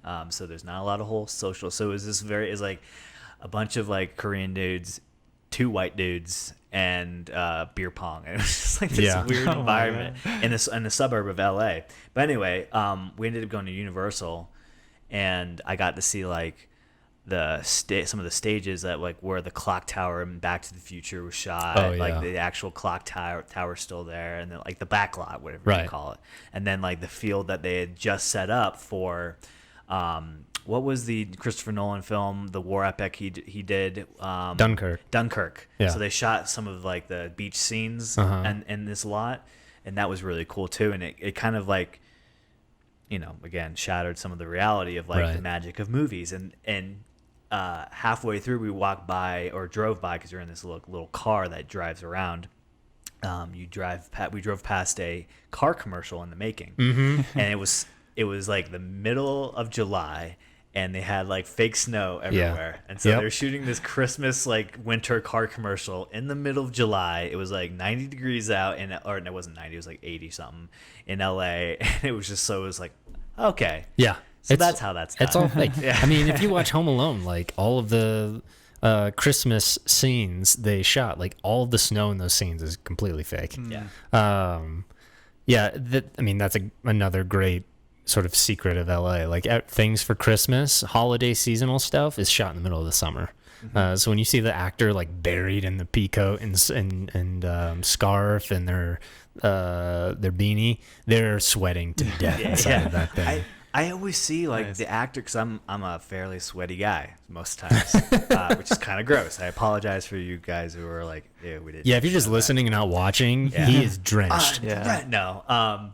But I always see like these guys especially like Supernatural is a show that I've watched a lot of, and they always have like 3 shirts on. It's like the undershirt, then like a long sleeve shirt or something that buttons up, and then like a jacket on top of that. And I'm like, you're shooting in LA.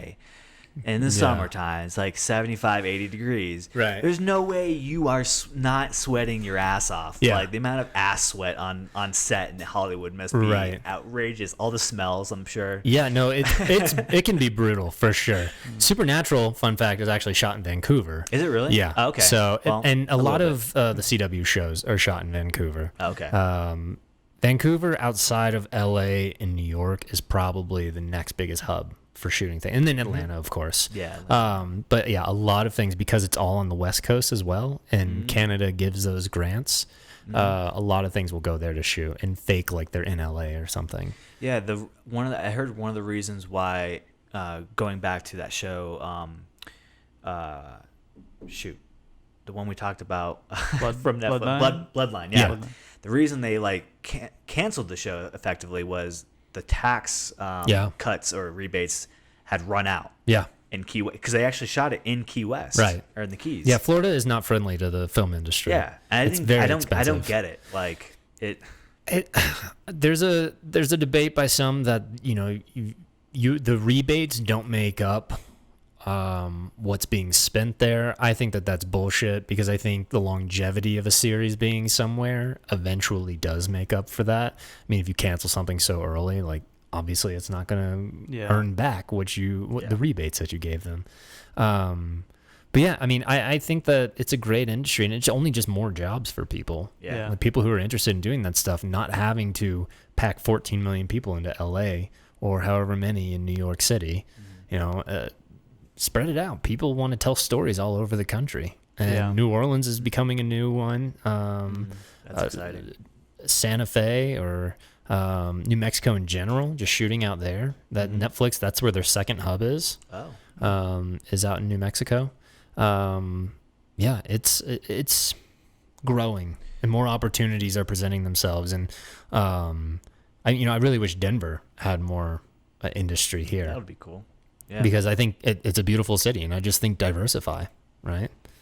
Yeah, I wonder, as it becomes cheaper to produce shows, if you'll see a lot of things break out because of how much it costs to do stuff in Hollywood, as like real estate becomes less and less. And kind of pivoting from this, we talked a bit about like how fake things are for the magic of movies. A lot of California and LA specifically gets like the bad rap that like there's a lot of fake people there. Yeah. Do you have any experience, or can you talk to that a little bit? Sure. I personally, in my work experiences, I've not come across really anybody in the film industry or television industry that has presented themselves as sort of elitist or fake or something other than what they are. They're just trying to do their job. They're doing and their wanna job. Most of the make it. people that I've interacted with are very humble, very serious about what they do. They love what they do. I think the reason why Hollywood gets the sort of reputation that it does is because essentially those are the people making the news. When you see like, person from LA, some A-lister that is making the news because of some A-lister making the news for some ridiculous thing. Well, they're making the news because it's ridiculous. It's outside of the norm, Yeah. And LA is the same way as the rest of the country. I mean, there are just people trying to get by on bare bones. So I was very humbled to come to understand that, to learn that, this isn't an industry full of just egotistical maniacs.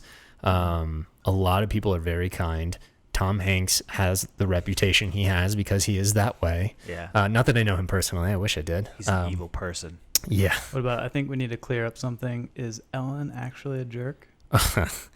I mean, I really don't want this to come back and bite me in the ass someday, but I will say that I have no experience with Ellen, but it is true that the two first things that happen to you, that you experience as being LA, as an LA experience, is you either get a parking ticket or somebody tells you their horrible story about Ellen DeGeneres. Really? Absolutely. Wow. That when you are working your way into the industry, somebody has something to say about Ellen. Yeah, it's now it's no secret. Yeah. Like she gets Good it riddance. best. I think too, a perspective to take is the fact that her name is on the show. It is the show. Like it's the Ellen show. So anything associated with the Ellen show is immediately associated with her. I think what's come out in the news is that some of the producers on the show have spoken on her behalf regarding certain issues that employees have had. Now, there are accusations of herself treating people poorly, but I think she's gotten branded with every bad experience that's happened on that show. Yeah, true or untrue. Right. Well, whether she was involved self-propagated or not, yeah. directly or not. That's the risk you take when you put your name on a series. When you want to take ownership of something like that, you're taking ownership of all of the baggage that comes along with it. And a lot of kickback more recently is that she isn't taking a lot of ownership over it. Like the Right. apology she gave on air was not sincere, or Yeah, I wonder how much of that is in just sort of the culture that we live in now, where we're so less willing to accept apologies. I mean, it's absolutely true that there was an era that we went through where people could just apologize and we'd move on with our lives. And now we crucify people. Now we're on the opposite end of Yeah. that, where it's like, well, that wasn't, that's not good enough. Yeah, we're in a current climate where it's like enough is enough type of bullshit. So it's like we want to make examples. It's one of people. strike, you're out. Yeah, essentially. Yeah, we want to make examples of people because we're so fed up with how much injustice has gone on Right.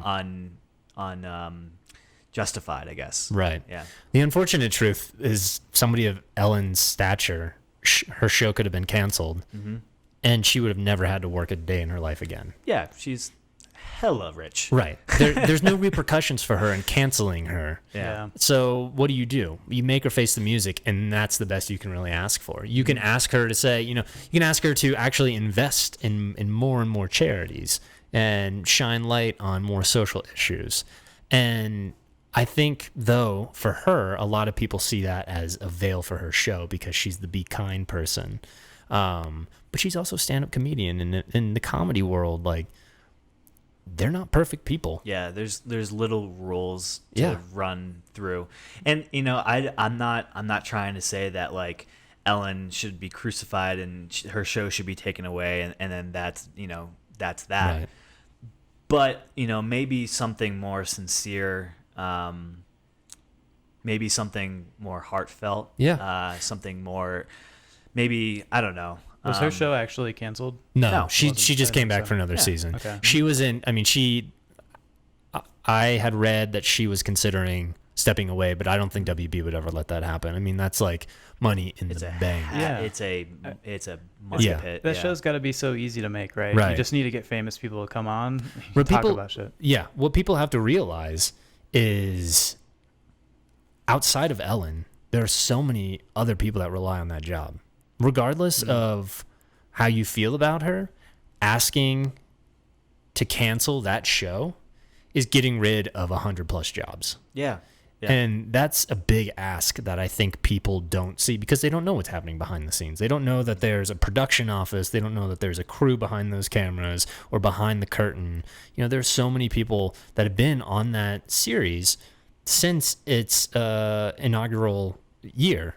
They 17, 18 years now they've been working on that, and that's been their steady income. It's the thing that has allowed them to have a regular schedule so they can go home and see their kids at the end of the day and not have to work crazy overnights on some feature somewhere. Yeah. Yeah. So there's that's a huge caveat to ask to all these people that want to cancel. That's a good point. I was pretty disappointed. I actually really like Ellen. Yeah. Like I still think I don't know what actually went on, so Right. I can't judge her. But I've always thought she's a really good person. And then like coming out and supporting gay people, I think Right. that was really good and a really risky thing for her career, which Right. a lot of people won't do. Yeah. And for someone to do that, Yeah. I think it's because she sort of fell into this category of do as I say, not as I do. Because behind the scenes, she was not treating people kindly in some instances. I mean, there are rumors that she would just pick up on like a lowly production assistant. Each week it'd be somebody else who she was going to make their lives a living hell. Yeah. And point her frustrations on one person. And then you just live through that week. And then the next week it was going to be somebody else. And that's not a great culture. Yeah. Like, that's not a job that you want to go and show up. Sometimes, TV personalities have like the character they play on the show. Yeah. And in Ellen's instance, it's like this very lively, very friendly person that talks and plays pranks on people, or like Has little kids on the show. Yeah, right. like She's given a lot of great opportunities to people. yeah, Right. and behind the scenes, maybe that's not the same character she plays in real life. Right. It's hard when you're of that elite status, and I don't mean to like throw a swath of support behind like the extremely wealthy and shitty behaviors, but there's a lot of expectations that come with that position. A lot of people in the middle of the street saying like, dance for me. Like, I'm not a fucking monkey. Like that's kind of the perception that hardens you to social interactions, and you go kind of into a cocoon in which you don't want to be around other people, unless they're the people that you most trust. So I think that there is an overwhelming trust issue with a lot of people whose faces are the brand of something. Yeah, and going back to like, it's also in many cases it's the haves versus the have-nots. Right. So it's like the low people saying like, oh, you're this rich person, you like. It's like you owe me something. Like, Right. you owe me to be Ellen 100% of Right. the time. Yeah. Like, Yep. even though like Absolutely. it's impossible to be Right. Ellen 100%. It's a TV show. Yeah. Yeah. I mean, And anything less, like, fuck you. Yeah. Like, like, no. I did. That's- I did this interview to be on. You guys know who Wayne Brady is? Of course. Yeah. So he hosts this game show. I think it's Let's Make a Deal or something like that. I've heard of it. I auditioned to be on that show. Nice. I thought I was going to an audition where it was like, we're just going to ask you a few questions about yourself. It was a question. It was an audition that was like, how ridiculous are you willing to be for this show? And for me, I'm not a very like excitable person. Like I'm pretty subdued in conversation. I get excited about things when I'm talking about them, but I'm not going to like throw my arms up in the air. Yeah. And they wanted somebody who's going to dance in a ridiculous costume. And one, it was just like, there you go, behind the scenes secret of like, they're auditioning people for this. It's not just like totally. pulling people out of the audience every Yeah. time. But two, like that's not who they are. Like when you're seeing them, that's not who they are. Aaron Paul was on The Price is Right before he was ever on Breaking Bad. And it's like a show that's like a sign like, oh, he was clearly trying to break into the industry Right. and Yeah. this was an opportunity. Yeah, a lot of these people on these game shows are just playing characters. Yeah. Right? Yep. They're playing eccentric, exciting, because that's what sells, right? Yeah. The ridiculous, the exciting, the wild. Like, Right. oh, did you see what happened last night on Make a Deal? Right. Or, like, Yeah. if it was just regular normies on TV, that's not exciting. That's not going to get you people watching that show. Like, Right. So I get it. Like, Yeah. 100% everything's produced down to the what's the floor tile on the yeah. game show floor. Absolutely. Like, Yep. it's all engineered to sell the perfect product. Yeah. Yeah. Yeah. Like the news. Exactly. Ooh, snap. Yeah. That all said, everybody behind the scenes, they're all great, genuine. I mean, I don't want to say they're all great because I know people have had bad experiences, but that's a personality thing. That's in any industry. Yeah, exactly. right? You're going to come across people that are just shitty. Yeah, I'm sure also when you're famous, there's a certain like, oh, it's Yeah. me. Like not to call Ellen, but like just as a person, Right. I'm Ellen or Right. Whoever. I mean, I've not had, we were sort of talking about this before we started this, but I work for Amblin, which is Steven Spielberg's television. Or it's his company. I work for Amblin Television.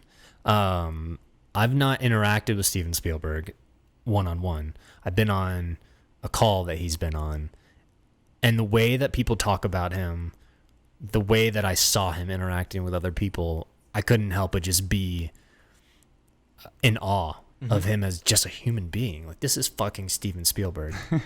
And he's just a cool dude. He's with his wits still, for an older gentleman. Yeah. His mind works just as well as anybody else's creatively, and people like worship him, and he has no real big ego about himself. Yeah. And I think that is so incredible to find. I think that just speaks to the longevity of his career. I mean, you see a lot of people fall out of Hollywood because they have nasty, like Chevy Chase, like had a stint where nobody would work with them. Yeah. What's the girl from The Ugly Truth? Katherine Heigl. Yeah, also another person that fell out of Hollywood because she just became a terrible person to work with. Right. They make the vetting process super easy on themselves when they say shit in public that they shouldn't say. Yeah.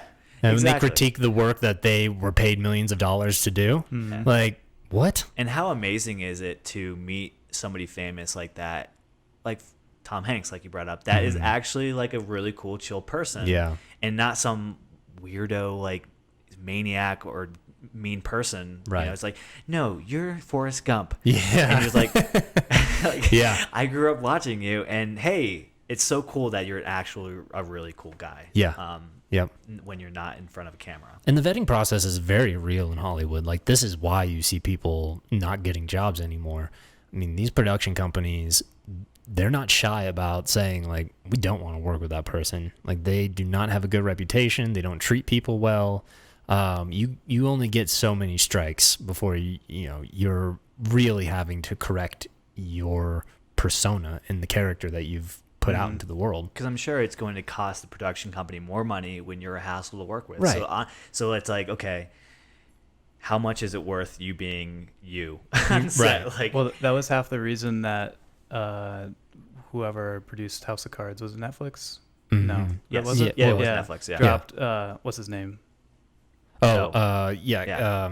I mean, I'm blanking. Frank Kevin Underwood. Spacey. Yeah, Kevin Spacey. Was Yes. because not only did he have these allegations now, but he also apparently was a shithead and really difficult to work with. So it was Right. like, good Creepy. riddance. Creepy dude. Makes it easy. Right. Yeah, stuff like that, you're not coming back from that. That's, That's no tough. matter how many YouTube videos you Yeah, put up right. trying to That's play so that weird. character. Very creepy YouTube videos. Yeah, that And- one, I'm not afraid to talk shit about him. Yeah.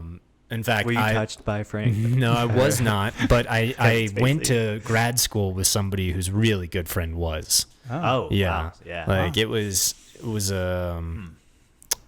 Not a secret. No, Yeah. not a secret. It's like, it was one of those secrets that wasn't a secret in the industry. When I was working my internships, one of the assistants at the production company where I was interning was Harvey Weinstein's second assistant.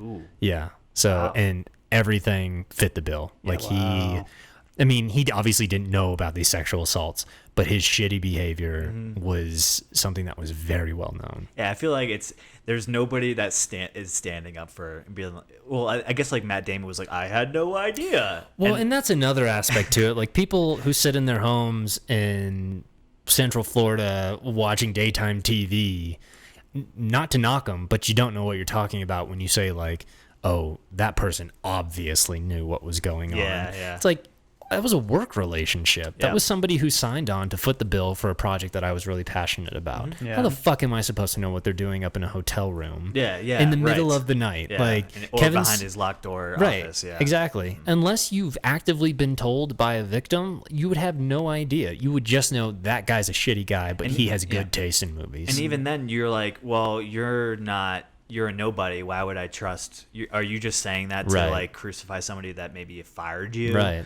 Like, you have a vendetta against this person? Is that why you're saying that Right. he like tried to make a move on you? So there's like that trust issue too. Especially if that person has that facade and to the public, they seem like a really nice, good person or whatever. Right. And then you hear something about them and you're like, no way. Right. And Harvey Weinstein was the king and queen maker. Like, when he came onto the scene in the late 80s, early 90s, and his company was investing in American independent auteurs like Quentin Tarantino and Kevin Smith. He just started producing Oscar winners. But then you find out, like, oh, the Oscars are rigged to an extent. Yeah, right. They're political campaigns. Right. People will shop the movie star for a particular movie around to win votes for their movie. I had a film go to a film festival once, and I met John Ashton, who was in the Beverly Hills Cops movies. Okay. And he was also in Midnight Run. So he's big in the 80s, 80s and 90s. But sweet person. Incredible. Spoke with us, my fiance Laura and I, for an hour at least about just like his experience in the industry and sort of the stuff that interests him. And it was nice to meet somebody who had been in the graces of Eddie Murphy and some of the most elite Hollywood people. But he's also a part of the Academy. And he told us, he's like, I don't watch all those movies. Like, I pick the ones that I think are most interesting. Mm-hmm. And it's like that it kind of strips the power away from, what you think is happening with those award shows. Yeah. So I have a very love-hate relationship because I'm very happy like Moonlight won Best Picture. Yeah. And for the most part, all of the movies up for Best Picture are great films. Yeah, absolutely. Yeah. Absolutely. Yeah. I mean, you have your Green Book years where it's very contentious and people are like, that was a safe choice. Like, right. And Moonlight absolutely deserved to win Best Picture for its year. So I don't want to take anything away from that crew. And you know what? That could have also been just because of the social movement at the time, the way that the culture was changing, the landscape. So that could have been something more authentic than what typically happens. Yeah. But my love-hate relationship is I love it when something like Moonlight wins because that's not only great for those independent filmmakers, but it's great for the school that we went to because it was mostly Florida State alum. And it's great for me in my career because I can say like I went to the same program that Barry Jenkins went to. Mm-hmm. Yeah. But then the hate relationship is just like the fact that it is political. Yeah. Like that feels wrong to me. It shouldn't be. Yeah, it feels dirty. Right. Yeah. Right. It doesn't. It's like opening the curtains behind something. More. Yeah. Sinister. Yep. Don't look at the man behind the curtain. Yeah. Yep. Yeah. I wish the wizard was real. The wizard. Yeah. It's kind of like how you ruined like movies and TV shows for me. For everybody.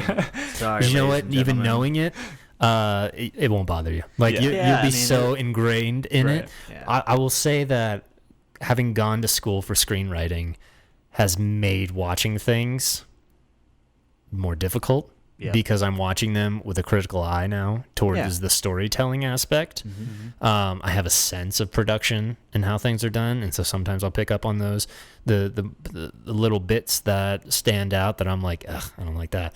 But mostly it's in the storytelling, in the sort of beat by beat. I don't think people realize like storytelling itself. There is a true structure. There is a bit of an equation, a formula to it, and that's not taking anything away from the storytellers. Because if we look at Christopher Nolan, we can see how he plays with the formula. Mm-hmm. You can still find it in there, but he presents it in a way that is compelling. Yeah. I would imagine when you see these masterpieces or works of art, you can really appreciate them a lot more actually than someone who doesn't really understand it, or they're just there to see the movie or whatever. Yeah, definitely. But yeah, so there's pros and cons. Yeah. I guess. Yep. Cool. Well, I think we can wrap this up. Sweet. I'm cool with that. If you guys are cool with that. Yeah. Great podcast. We're about like 2 hours in. Holy shit. Yeah. A little over it's that. been a while. Yeah. I feel really like interesting. Barely scraped the surface. All right. Well, this was fun. It's awesome, guys. Thanks for having me. Thanks for being on. Yeah, and of course. Enjoy Anytime. the rest of your time. Anytime in I'm in Denver. Yeah. Oh, hell yeah. True. We'll have you on. No worries. Dopey dope. Cool. Thanks, friends, for listening and watching. Till next time, adios. Peace.